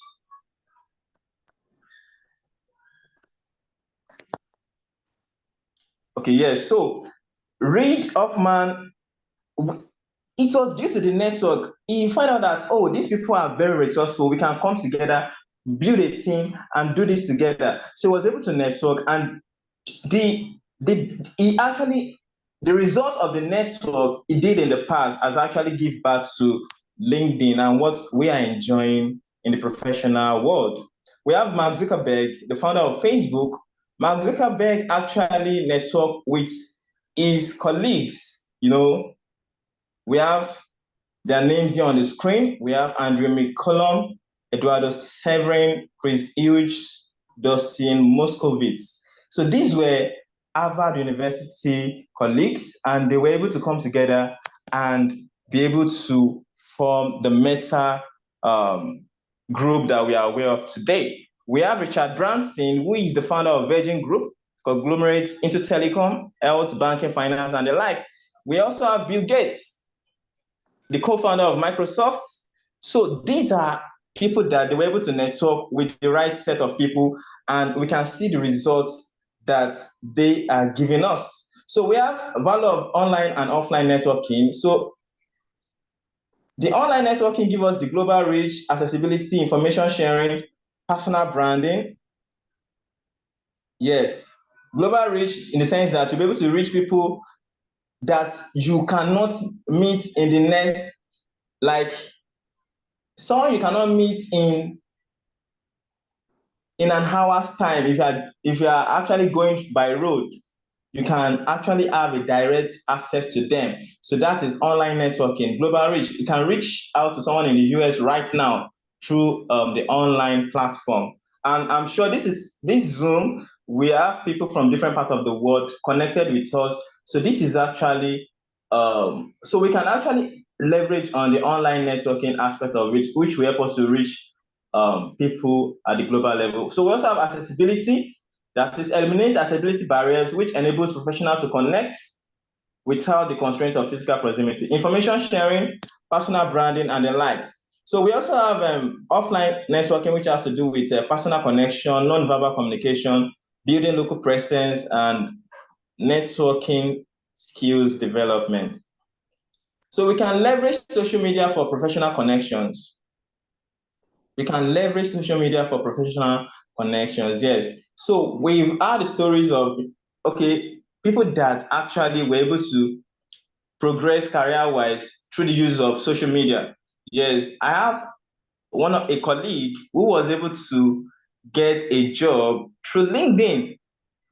You know, this guy has been in Lagos before now, but he had to stay in Ogun State, and you know, after his school, he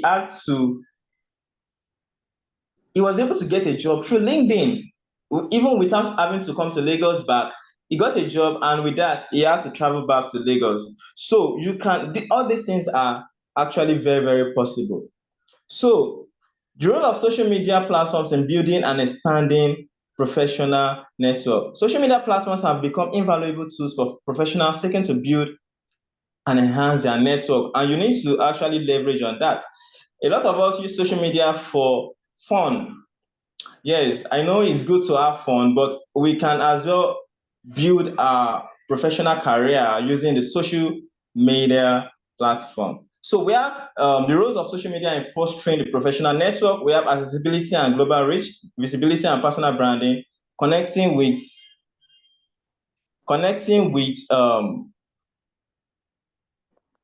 industry leaders, networking events and groups. So you can see all the benefits on the slide.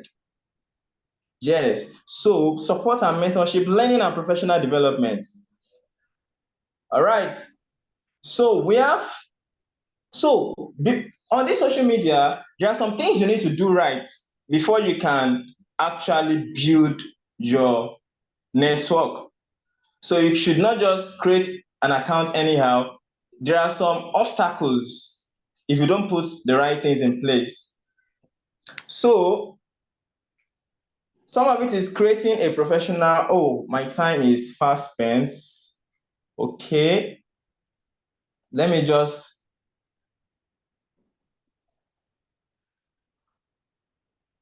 okay, so let me just say this to wrap up. All right, so networking is actually very, very important. It's actually very, very important. And as professionals, you need to do the right thing. You need to do the right thing to network. And a very good example I will talk about here is the Meta group. So Facebook, you know, Mark Zuckerberg was able to network to the extent that he was able to recognize people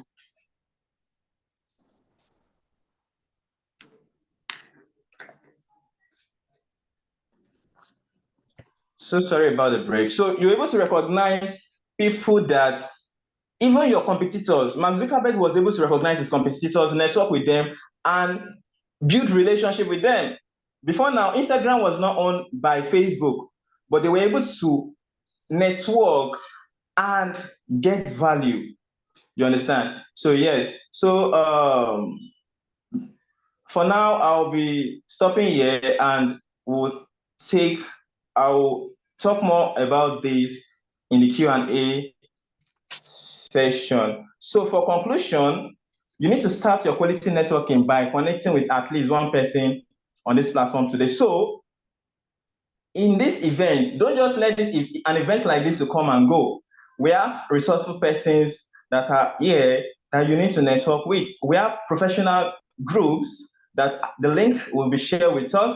Let's join those platforms so that we can network. You don't know, we can have CEOs of conglomerates that are in this meeting that needs to network together. Yes, so we need to take advantage of the network that we have. Thank you so much. Thank you so much, Larry. In fact, you have demonstrated to us that you are a teacher indeed, that you have the anointing of teaching. So thank you for teaching us to network and to do the right thing in career progression and success. Thank you very much. And also, Mike Oluwalere has a very huge slide, a robust one we'll share with you so you can get the gist of his presentation. time was a very big factor for him. He has a lot to offer, so we'll share with you. So quickly, we would go into the next session, and that should not take more than 2-3 minutes. So we are going to call on topic caller day to invite the members of our professional communities to give their facts on what their experiences have been on their community since they joined. Thank you. Over to you. All right, thank you very much. I hope that I do have Engineer Olawuwo on the call. He's a member of the engineering professional community, and he's got something to say about how he's been impacted by that community. Engineer Olawuwo, if you're there, please, you can unmute, and you can also use your video and speak to us in 2 minutes. Thank you. Yeah, good evening, everyone. Yeah, I'm sorry. I won't be able to run my video now. Let's go ahead. Good evening and Happy New Year. I want to appreciate the YPF engineering and the engineering unit for the privilege to be part of that forum. For me, I think I got to know the group. I got to join the WhatsApp group through Engineer Matthew, and it's been a learning curve for me. And what I personally observe is that we had a webinar last month, and it's a nice opener. So it's always good that a professional group that is faith-based that provide opportunity for us to see how we can grow in our career, provide a job update to ensure that every member of the community are not left out. Those that are new, those that are middle career, those at management level, see a kind of synergy and now knowledge can be shared so that we can grow together. So it's been very awesome for me. And then I want to thank God for the privilege to be part of that forum. And in 2024, looking forward to see how we can add value, and so that things will get better than what it is in 2023, and we can consolidate on the achievement we have. Thank you very much. Thank you so much, Engineer Olawuwo. We want to hear from Barrister Peace Adeleye. She's got something to say about the law professionals community. Barrister Peace Adeleye, if you're there, please signify by a raise of your hand so that you can unmute and speak. Okay, please go ahead, unmute and speak. Hello, good afternoon, everyone. As mentioned, my name is Peace Adeleye. I'm sorry, I can't turn on my video as well. So I'll just be sharing the importance of the legal community. We're a gathering of people, lawyers. I think for me, it's just been the fact that we have a network of people, and specifically, we also share information sharing. So we talk about developments in the law. And I think one particular thing is even sharing laws. So sometimes when laws or case laws, authorities are released, sometimes you don't see it in the public domain very fast. But somehow you have somebody on the network that has it, that knows somebody that has it. I think one of them was the decision of PNID. I was looking for it online, I didn't find it, and someone just shared it. So it's just that some people share scholarship information. We also have webinars. I think last year we had a webinar on a new development in the law, just some professional fees. Lawyers know that there's a new remuneration thing that they just introduced, and we have a webinar to just introduce lawyers about that. These are things we have on the legal community. I know that this is a new year, we'll have more things. We have more things in store, and so it would be very great for you to join us if you're not part of us, so that we could just take these opportunities together. Thank you so much. Thank you very much, Barrister Peace. That's the testimonial. Just saying again that there's a lot going on in our professional communities. You can add value by joining as well, and you will derive value for your career and for every area of your life as you join. We'll make the links available shortly, and then you'll be able to identify which ones to join. The WhatsApp communities are filled up already, so the available ones at the moment are the Telegram groups. And by the way, we're migrating all the communities to Telegram. So I hand back to the moderator now. Thank you. Okay, thank you so much for those beautiful feedbacks from the professional communities of the YPF. Thank you. I believe 2024 is another era for us to do more beyond what we have done.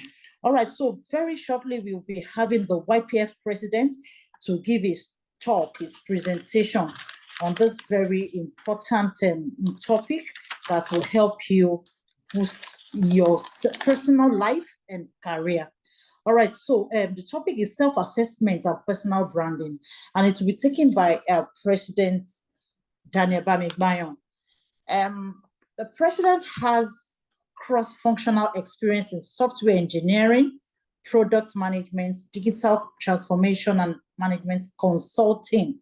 He's a first-class degree in computer science from Bowen University and has taken courses in software development, IT infrastructure library, Lean Six Sigma, business analysis, project management, risk management, banking operations, and data analytics. Is a chartered management consultant and a fellow of the Institute of Management Consultants. Daniel passed through the prestigious graduate training program of the Stanbic IBTC group. Wow, please, let's with, clap ovation. Let's appreciate this great feat of our YPF president, and he emerged as a graduate trainee role model. Let's please, we are not even welcoming him the way we are supposed to. Do you think it's easy? No, not at all. So he was nominated as one of the top 10 IT gurus at Stanbic IBTC Holdings in 2014. He served for a few years and proceeded to start the Peer Innovations Limited in 2016. He's an alumni of the Lagos Business School Enterprise Development Center and has taken several courses with the African Management Initiative.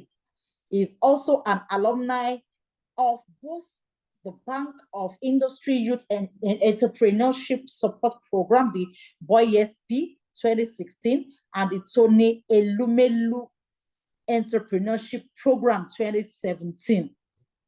As a CEO of the Peer Innovations Limited, he currently serves as a mentor at the Tony Elumelu Foundation. Daniel contributed to the development of the Nigerian insurance industry database. He also sits on the board of 2 other companies. Daniel is passionate about impact through innovations, and also his driving force is the pursuit of excellence laced with godliness. That is very key, Yeah, so Daniel is married to Priscilla and they are blessed with a son and a daughter. So we welcome with a loud applause for our YPF president. Over to you, President. Thank you very much. I see your excitement from here. And I want to greet everyone this afternoon and say good afternoon, everyone. It's great to be with you again today. And it's great to see everyone joining this program. And I must indeed appreciate all of our speakers. It's been awesome sessions. And I believe that the members, those who have been listening, you've been cleaning, and you've been taking notes from these sessions. Before I proceed into talking about what I want to discuss, I know the time is very short, but I'd like to just mention again the essence of the professional communities because It's something that we think is very important for us as young professionals, to be able to build a community to help ourselves grow, to interact with ourselves, and to be able to, in fact, one thing is vital in this group. We believe that this group is going to form a positive pressure group that will ensure that the right thing is done in various industries. You know, we refer to ourselves as a group of people who will be the models of excellence and godliness wherever we find ourselves, and that we will stand for the right. All right. And I believe that this professional community is a very veritable tool that can help us to inspire ourselves to do the right thing in our different professions, help ourselves grow. By the time we inspire ourselves to do the right thing in our different professions, and we help ourselves grow, and many of us rise to the very top of the ladder, will ensure that the right things are done in all the different industries, and will enforce the principles of the kingdom in our different areas of endeavor. And so I look forward to seeing everyone here at the very top. And so I encourage you that if you've not joined the professional community, it is important that you make sure that you join the professional community before you leave this session. Currently, we are using Facebook and Instagram, and we hope that ultimately we're going to build a community that will have all of us engaged and in our different, based on our different specializations. Once again, thank you so much for being here. All right, now I'll move into the topic I'm supposed to speak about, and that's self-assessment and personal branding. This session is ultimately meant to help us to understand the place of personal branding and find a way to also help us to take a look at where we are currently and what we need to do to be able to ensure that we communicate to the world what we want the world to hear or to know about us. Now, if you move to the next slide, you'll find out there is something, an illustration there, and it's two bottles. If I ask you, if the one on the left is number 1 and the one on the right is number 2, you can type in the chat room, which one would you prefer? If you're at an event and I serve you any of these 2, which one would you take? Okay, number 2, number 2, number 1. I think I need to hear from that person. That's an outlier. Let me see more. Are there more number 1?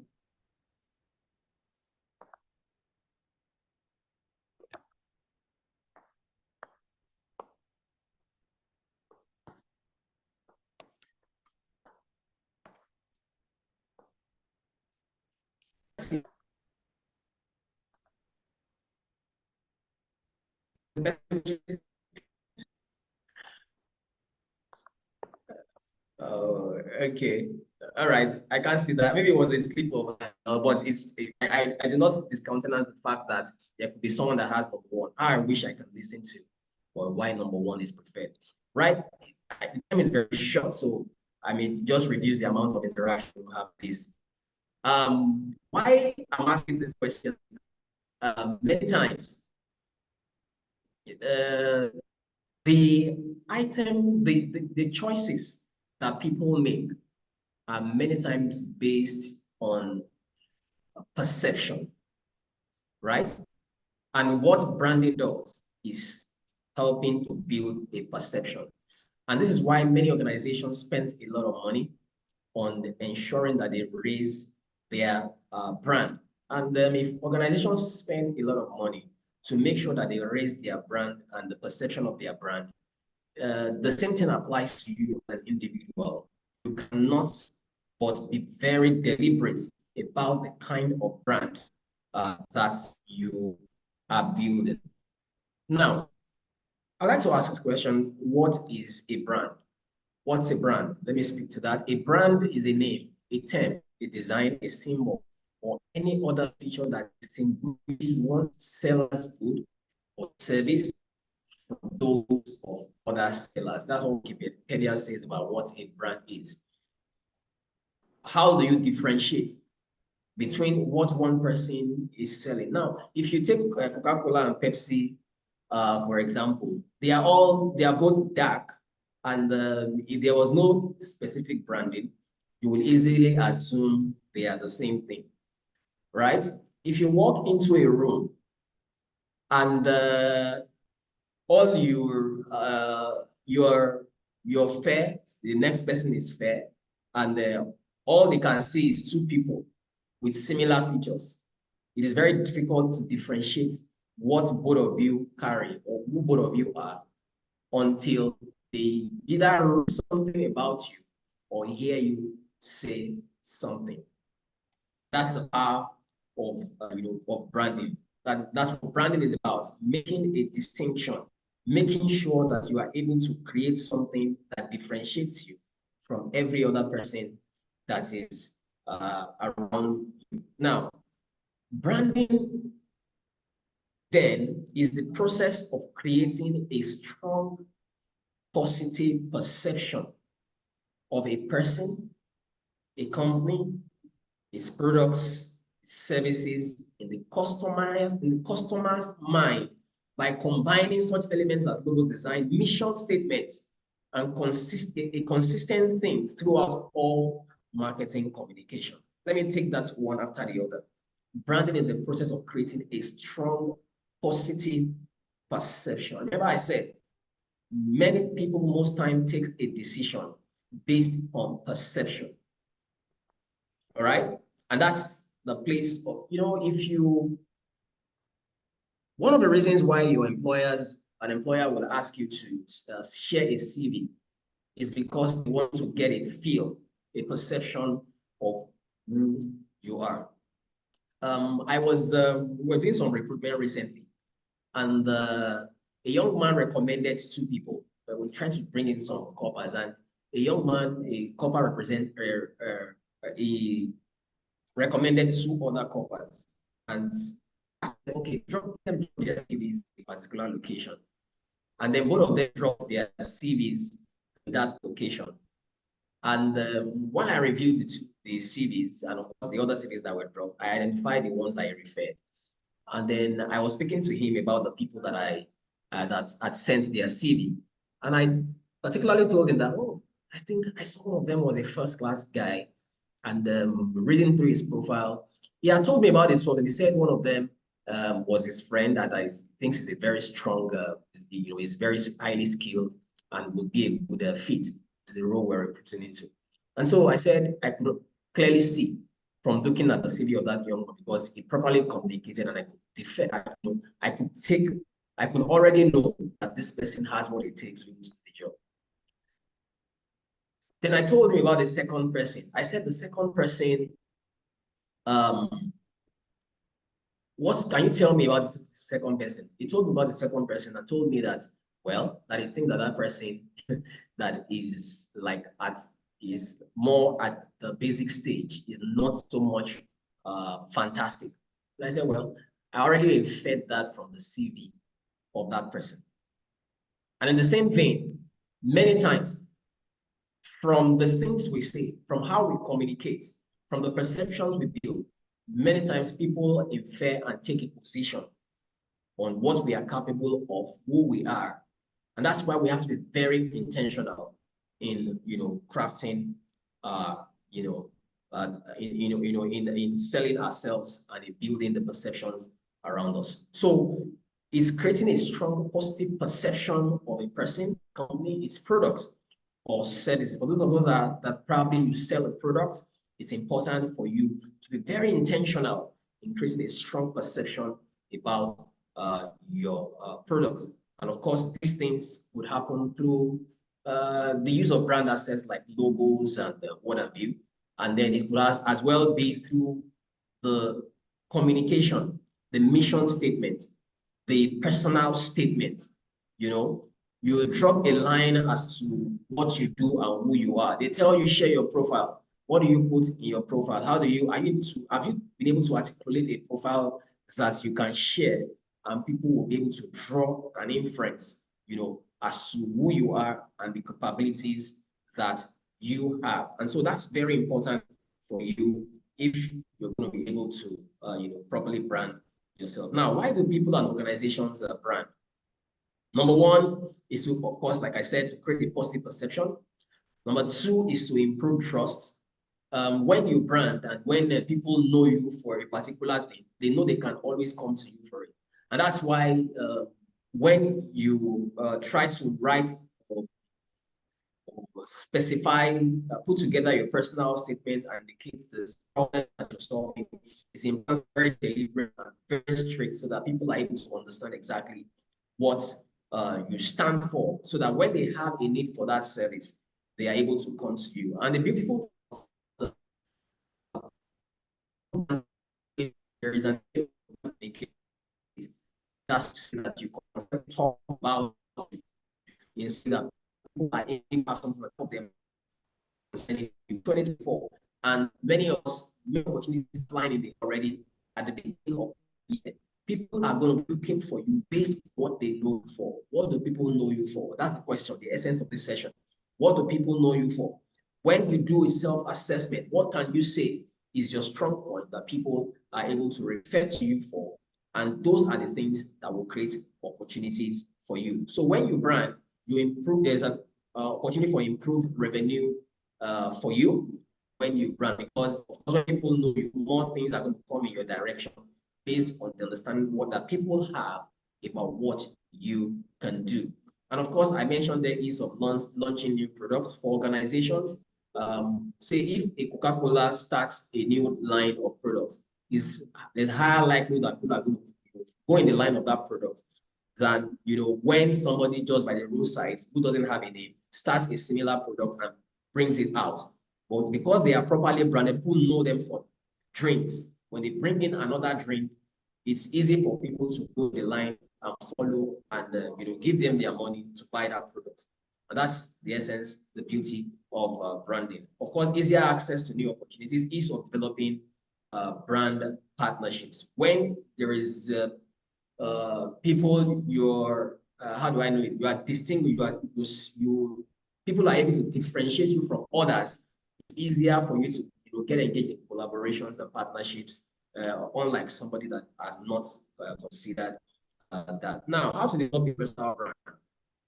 Number one, and this is where the self-assessment in this topic will come in. You need to do a review of yourself to know what are your strengths, what are your capabilities, what are your weaknesses, so that you know the areas to focus on, right? If you are not somebody that easily talks to people, engages, and can easily pitch or discuss ideas with people, you probably don't have so much business sitting in marketing as your core, right? If you're not somebody that can sit for a long time, you do not have business focusing on software engineering, for example, because many times software engineers are people that are able to sit for a long time and get things done, right? So you need to assess yourself, know your strengths and your weaknesses. Look at your career potentials and be able to match it and see the ones that you should focus on based on your strengths and your weaknesses. Who are you? Ask yourself that question. What can you offer to people? What's your unique selling point? What is it that people talk about? Which part of you is it that people tend to have a lot? They talk about it a lot as your area of strength. Try to think about that so that it will help you to be able to, of course, focus on those areas that you are strongest. Of course, many times when you get to a stage in your career, beyond what your primary gifting or area of strength is, you can begin to branch into other areas of competence. But at a start, you must be able to establish what is your strongest point and make sure you build a name around that competence and build a brand around that competence. Then you can begin to expand to other adjoining areas that are related to that field. The reality, what I've found out, I don't know whether it's everybody, is that many times we have multiple potentials, multiple skills, multiple capabilities, but at some point as we grow, some of them begin to evolve. It is important not to narrow our minds that the area in which you have always been is the only thing you can do. Many times you have multiple potentials and multiple capabilities, but it's important to concentrate and make sure that you develop a certain competence and have a name in that competence, and then can begin to expand to other areas. Another thing you need to find out in crafting your personal brand is that which market do you serve? Who are your targets? What is the niche that your competence or your skill is able to meet? That will help you, especially in your brand communication, to be able to talk to the right people, to be able to take advantage of the capabilities that you have. Now, crafting a personal brand statement. I'd like to say something here. This is talking about the fact that they need to articulate a brand statement, something that, that has like a summary. Now, this process, the beauty of this process is that it helps you to be able to sit down and think very deeply about your competencies and be able to put those things together so that you're able to easily identify the opportunities that ties to your area of strength. Now, a personal brand statement is basically a catchphrase that says something about your expertise and what makes you unique, right? It gives people a quick glance into what you can do so they'll be able to understand how you can be of benefit to them, all right? So this is very important so that because as you put out this personal brand statement, as you talk about yourself and you repeatedly mention these lines, it makes it easy for people to be able to recognize that's your area of competence and be able to seek support in that area. Those are the things that will create opportunities for you in 2024. See some examples here of personal brand statement. I help individuals I help individuals assess their life choices to discover their true paths to success. I help individuals reassess their life choices to discover their true paths to success. The other one, look at that. I develop sustainable business models and marketing strategies to fuel small business growth. Now, can you see that these brand statements are very deliberate? The target market is clearly stated. The competence, the area of skill, the value that can be added is very stated, is clearly stated in this brand statement. So as you craft your personal brand statement, you must be able to specifically talk about the competence that you bring to the table, the value you intend to add, and then the target market that's going to benefit from what you have to offer. And the beautiful thing about this conversation about brand statement is that do you know Jesus had a brand statement, right? It's clearly stated. I think Luke 4:18. I think, of course, we're believers. Many of us are believers here, and I'm a believer. So Luke chapter 4:18, I'll show you something about Jesus' brand statement. And maybe you've never thought of it as a brand statement. Just open that Luke 4:18.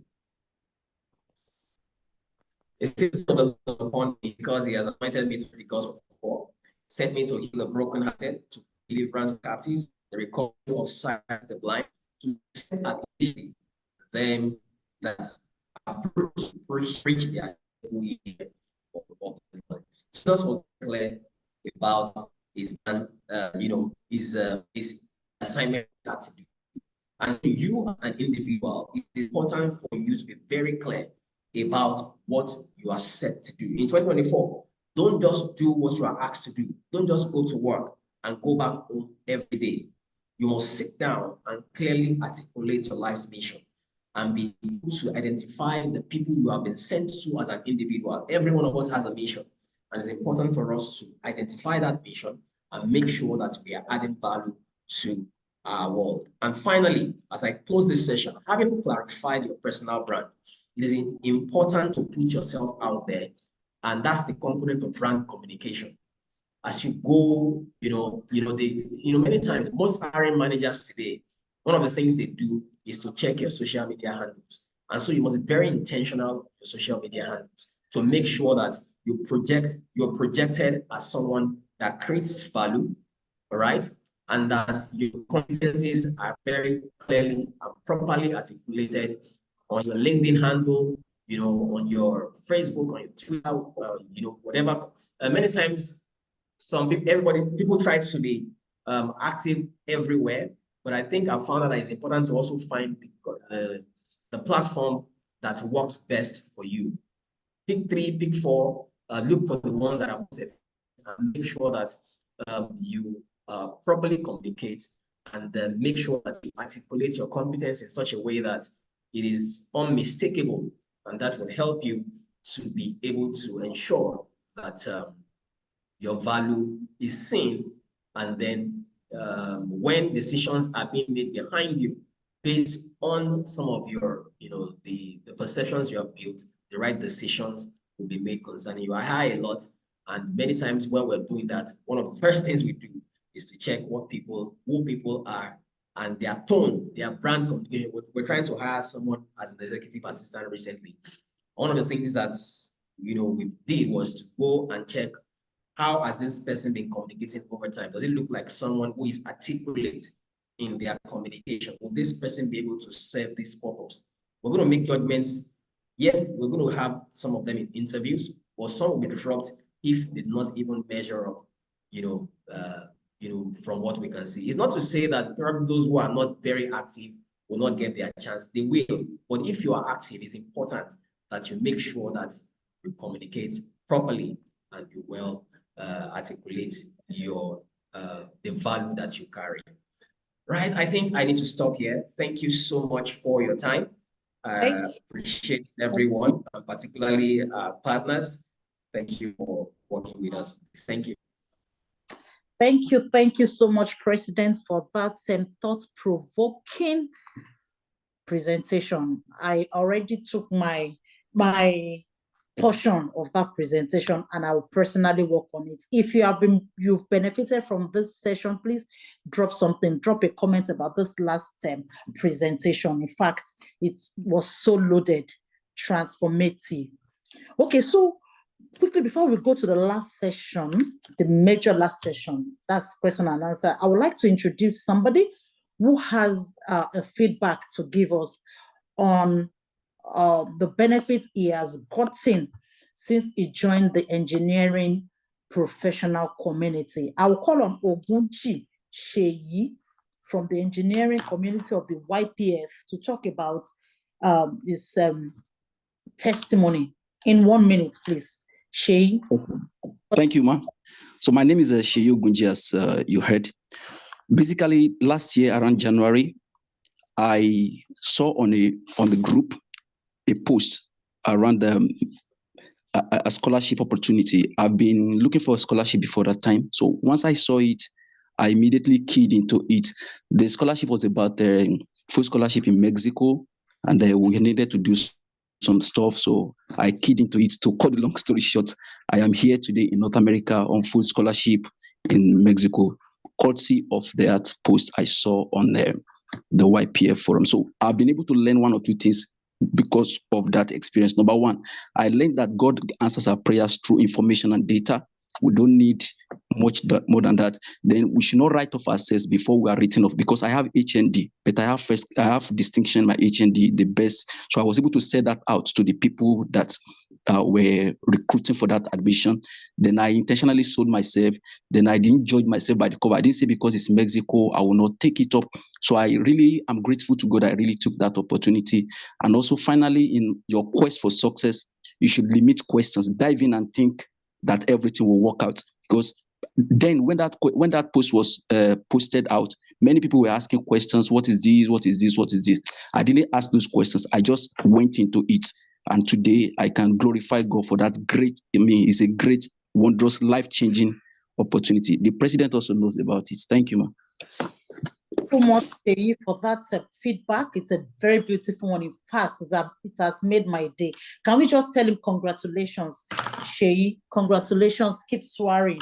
And that is why you should join professional communities. We share vital information that you cannot even just see on public domain like that. Thank you very much. So we quickly take some questions from you. If you have a question, please raise your hand.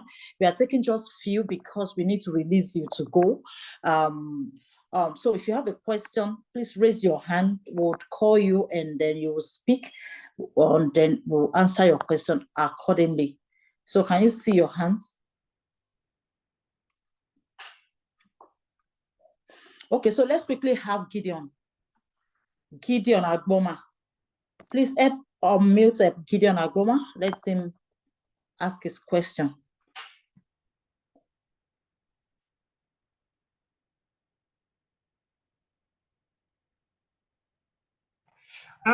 Sister Falabi, we also had like some people drop the question in the chat box, like 4 people. Yes. But Gideon can unmute now. All right.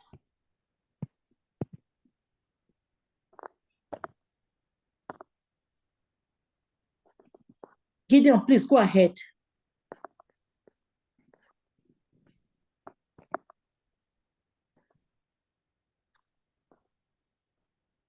Okay, so Gideon is not here.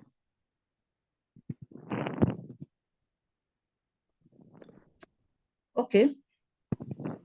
Gideon, let me just read your question. I would like to ask the president a question on training on tech/AI skills. So the question is not clear. Would you like to reach out to the president? Would you like to drop a message for him in his box now? Because the question is not clear and we can't hear your voice. Somebody said, look, can this session and other sessions be shared on Facebook page? Media. Is that a possibility?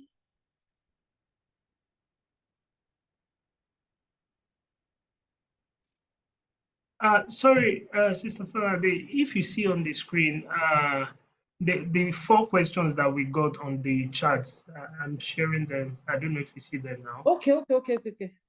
Okay, now I can see them. Okay, so good day, sir, ma'am. My question is, as a Christian professional, how do I strike a balance between my Christian faith and whom I network with? What's the advice to introvert and networking? Number 2. Number 3, I attended last 2 satellite campus. Lectures weren't well taken, and as a graduate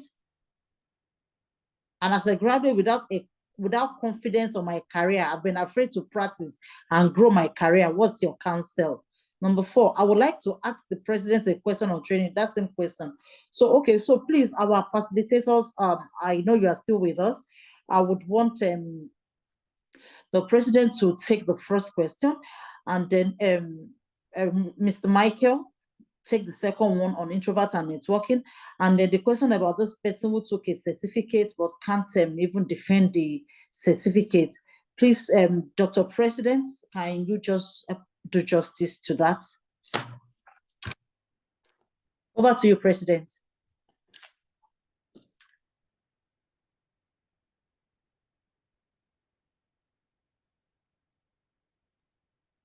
So there are 2 presidents on this. So Okay, which of the questions do you want me to take? Sorry. Okay. Which of the questions do you want me to take? The first one, as a Christian professional, how do I strike a balance between my Christian faith and whom I work with? Just help us with that. All right, thank you. So I should talk as a Christian. The Bible says, can 2 agree, work together except they be agreed.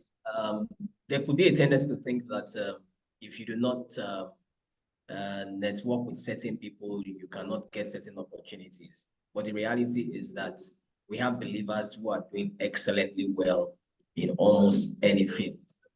And so I'd like to say that you should not be under pressure to network with people who you think are doing. Yeah, there's a way that you can engage people and extract value from them without necessarily going into their inner circle. All right. So where that avenue is possible, ensure that you extract value from people at every moment, every opportunity you have to engage with them. But of course, whatever engagement or interaction that will then begin to require you to stand down on some of your beliefs, stand down on the principles of Christian living, then at that point, you draw a line. But like I said earlier, within the fold of people who are believers, there is a lot that you can draw.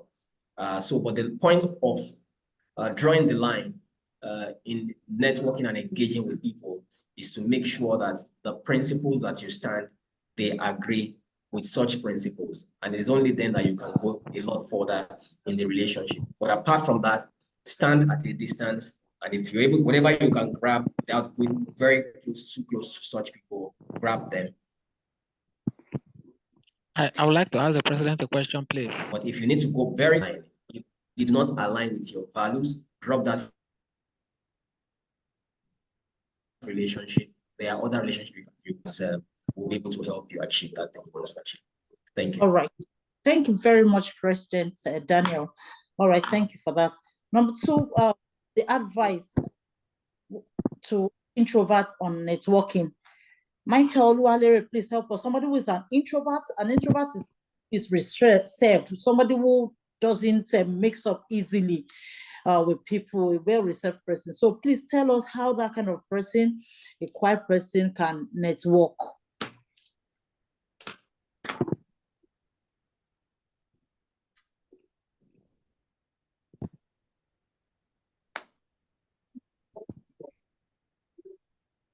Do you want to take that question as well? No. Michael Oluwalere is okay. Will take that. So please, Michael, are you there?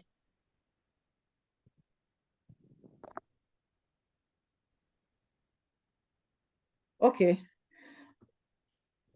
Dr. President, please take it. Help take that question. Okay, I'm sorry, I couldn't unmute myself before now. Oh, okay. Well, I can. Thank you. Okay, so for an introvert, so introverts are people who are kind of shy to talk to people, and I can say I used to be an introvert actually, but you know, there are times that we actually need to just come out of the shell and be able to, due to the fact that networking gives you a lot of value, so you have to come out of that shell and speak out, reach out to people that can help you in your career. So the first thing is you need to have a goal. So for people who can't talk or introverts, you know, you need to set your goals. You need to know the kind of network you need to build, and you need to choose quality over quantity. So for an introvert, you cannot reach a lot of people, but before you start building that network, you ask yourself this question: that's okay, this person I'm trying to build up relationship with, what's the quality I'm getting, so that you give your whole to ensure that you build a relationship with that kind of person. And because of the fact that the benefits you are actually going to get, then you also have to leverage your listening skills. You understand? But the goal is you just have to come out of that shell. So because networking is very, very important as a professional. All right. Thank you so much. So please come out of your shell. You know, you have to go beyond the limits, break from that comfort zone of being reserved and come out, make contact with people, network. So Gideon, please, can we have you now? Can you please unmute? Thank you very much. I'm unmuted now. Can you hear me? Yes, we can. Okay. Actually, my name is Jude. I'm using the Gideon link to join in from YPF Delta South. Oh, okay. The question is this. I need help from, I think, the president. I understand he's a tech inclined from the bio you read. We drew up a program that will help us achieve two things. One, to empower our youths and young professionals with tech skills. We put a number of things on the program: data science, software development, Scratch, even musical skills, and a few other items. But we're in short supply of personnel to actually do the training. Some of our pastors have even indicated interest as per way of sponsoring. But I do need someone who will either do the training online or on ground. It will help us do two things: empower the youth and young professionals with tech skills, which is trending now, and also help us with church growth by way of evangelism. So I need the president's help in this regard. Thank you so much for that. So we will try reach you after this session so that we'll know about it. The president should be able to help, I believe. All right. Let Thank you. him reach us through the state president. Yeah. of the Oh, sure. So please, what you will do, you will reach out to us through your Delta State president of the YPF. All Okay, right. ma. All right Yes. then. To be sorted from that All right. route. Thank All you. right. Thank you, ma. Thank you, ma. So the next question, we want Dr. President to answer it for us. Over to you, Dr. President.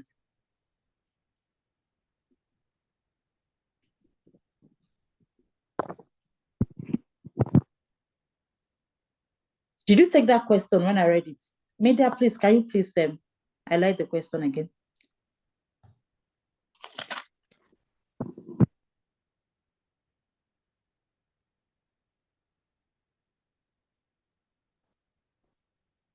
Well, is Dr. President on this call?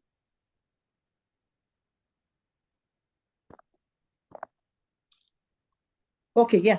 So about the person that attended Lasso Satellite Campus, the person is saying that lectures were not taken well, and so he couldn't even boast of his certificates. If Dr. President is there, can you help us?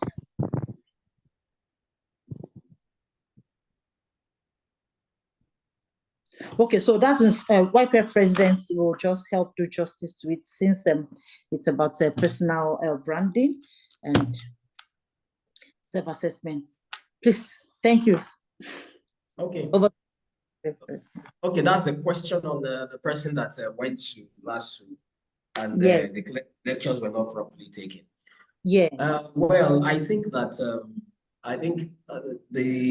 there was one of the sessions that spoke about career transitions and people who have studied certain things and are doing other things. And I'd like to say that in fact, these days is mostly not about what you studied, but the competency that you have developed over time, right? In as much as it's important to get the certificates because they open the doors for you. But beyond sorting out the issues of certificates and the quality of the lectures that you receive, I think that the work lies more with you. What competencies have you built? It is that competency that you need to sell. You need to properly articulate the learnings that you have gotten over time and be able to put together those learnings and look at the competence you have built over time. Then position yourself to be able to use that competence to earn, right? So whether or not, many times you find out that many of the things we are taught in school how to research and how to challenge established rules and be able to engage. That's the essence of school. The bulk of the learning that makes you fit into the industry is done mostly by you. And so if you have been able to do a self-assessment, or if you're not, you need to do that, to do a self-assessment, know your competencies, know where the opportunities lies for your competencies, try to take advantage and plug into those opportunities. And then I believe that you would have so much for it. There's more learning for you to do to be able to get to the desired state, to become what you see yourself becoming. Then take free courses. Take, even if you have to take paid courses, take them as well, so that you build yourself to that particular competence that you need. But also, you need to be very careful not to think that you have to know it all to be able to find a place. Many times, you need to start from where you are. Look for an internship so that you can build skills that will build up your competence. And then from there, you can take it up. So number one, ensure that you look for the things that you have, try and check the things that you have learned over time. Try to look at how to, be very clear about the value that you can add to any system. If you can find an internship, look for one so that you build up your competence. And then from there, you are able to, get going. Yeah, thank you very much. This is very helpful. So please, the person who asked that question, please follow the steps, and then I'm sure you'll be fine. Thank you very much. Yeah, I think I'm done. Yeah, thank you so much, President. We appreciate your time. Looks like you're muted, so Falabi. Okay, she's not, but we can hear her. Okay. Please, can you hear me now? Yes, we can hear you now. Okay, so I think thank you so much for your time. You've made so much impact on us today. You've added value to this call. So thank you, thank you, thank you. Now we want to get feedbacks from you participants. We've had some presentations. First, we had understanding the current career landscape taken by Adebayo Aderibigbe. And we want a feedback on that. We want a feedback also on navigating career transition. We need you to also give us feedback on networking and building relationships, and then on self-assessments and personal branding. Just feedbacks, what you are taking home, what you want to do differently, the major thing you've taken from this session today. Please, if you want to talk, we are taking just few people. We want to be sure that we have impacted you. We want to ascertain that we haven't wasted your data and time. Okay, so just raise your hands and then we'll quickly take you.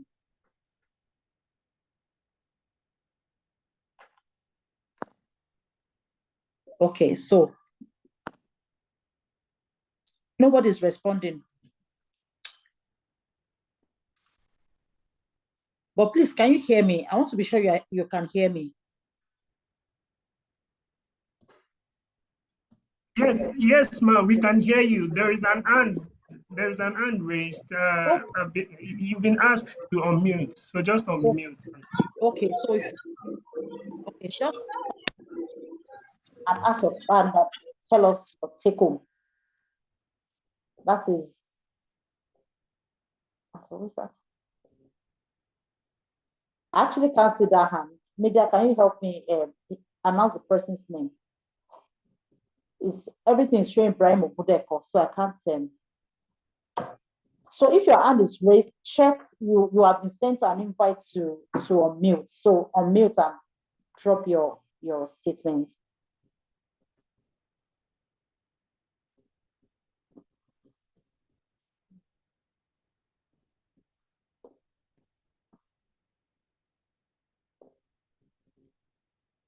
Okay, somebody just dropped this. My take home is that I can become a world class. Yes, I picked that from Mr. Adebayo Aderibigbe's presentation. You can become a world class. Thank you, Mr. Adebayo, for impacting us with that. Okay, so other take homes. We need to hear from you actually. Okay, somebody says I have learned that my tone across my social media platforms matters a lot. I am definitely going to work on this. Thank you.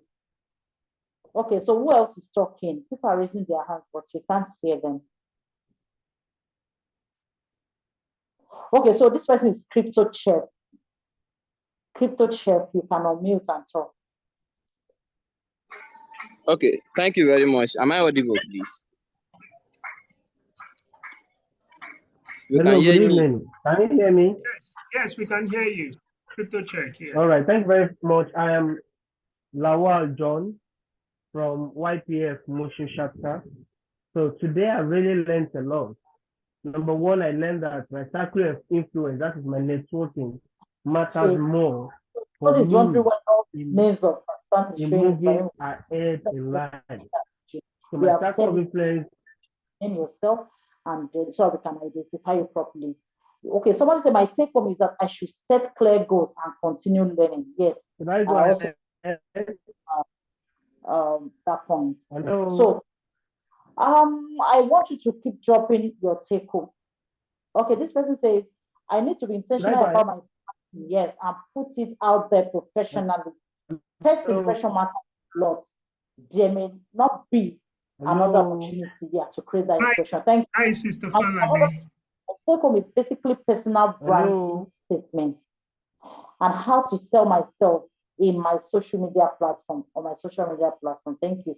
My take home is that I need to improve on my branding for better sales. This person says, my take home is that I can leverage ICT trending skills to advance my career. Then this person says, my take home, personal branding, one should be intentional of how we are perceived on the social media platform we are to sell ourselves professionally. Nobody is talking about understanding the current career landscape. We talked about AI. Mr. Deba, you talked about AI and all that. Nobody is saying anything about it. We need the comments from that talk. We mentioned, okay, somebody said that you can be a world class, but we need more updates. We are rounding up already. So you said something about skills, we automatically get commoditized. What do you understand by that? Some, tech skills will go mainstream. We are not even saying all those things. And you should take this, very, very seriously. Thank you so much. Keep reading up, feedback from the chat box. We appreciate you for attending this symposium. It's been enriching. Thank you so much to the facilitators, from Mr. Michael Oluwadere to Dr. President, to Mr. Debayo Adiribibe, to the President of the YPF, Daniel Bangbayo. Thank you so much for your time, for impacting us. And like you said, we shall be sharing the slides with you very shortly. And also the organizer, the supporter, Accountants Pathfinder, YPF, Young Professionals Forum. Thank you so much for organizing this beautiful event. And we hope that we'll be having something like this or something even bigger very soon. Yeah, Mr. Tope Kolade, please, next steps. Next steps.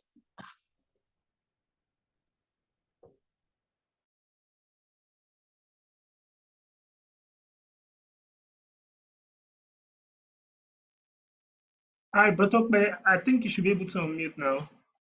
Okay, thank you very much. Thank you, everyone. Okay, so Mr. Kolade, over to you on the.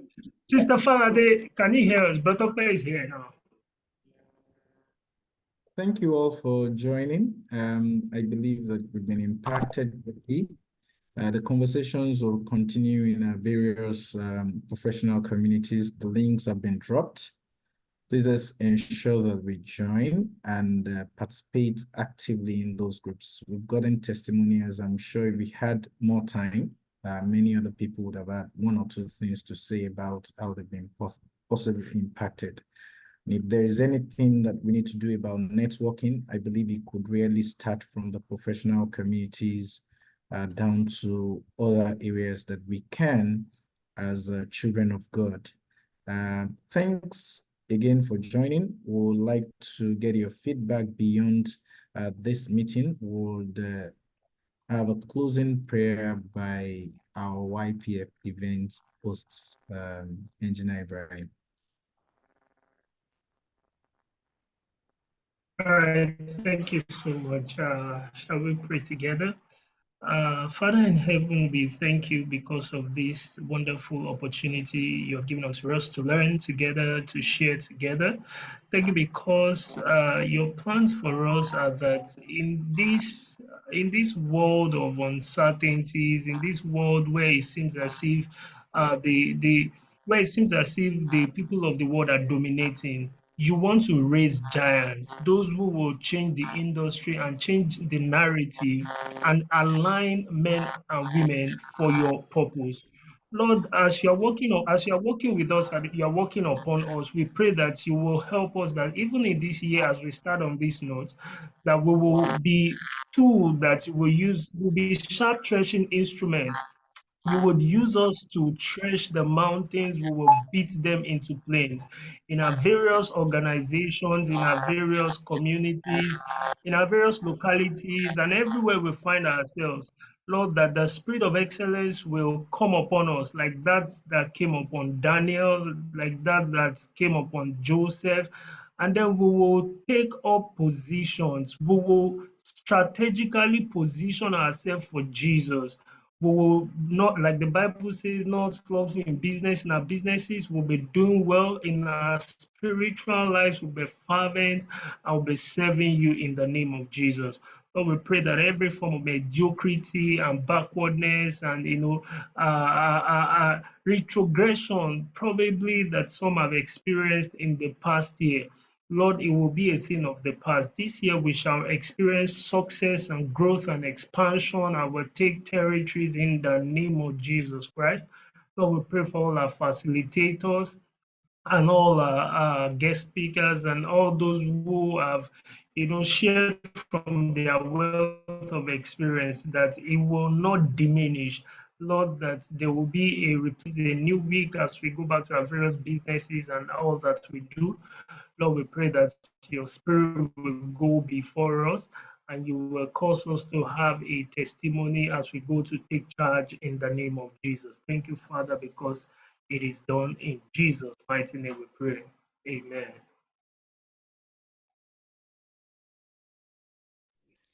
Yeah. Thank you. Thank you. Thank you.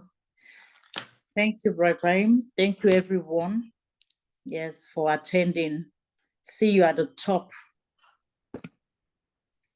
Bye. Everyone, bye.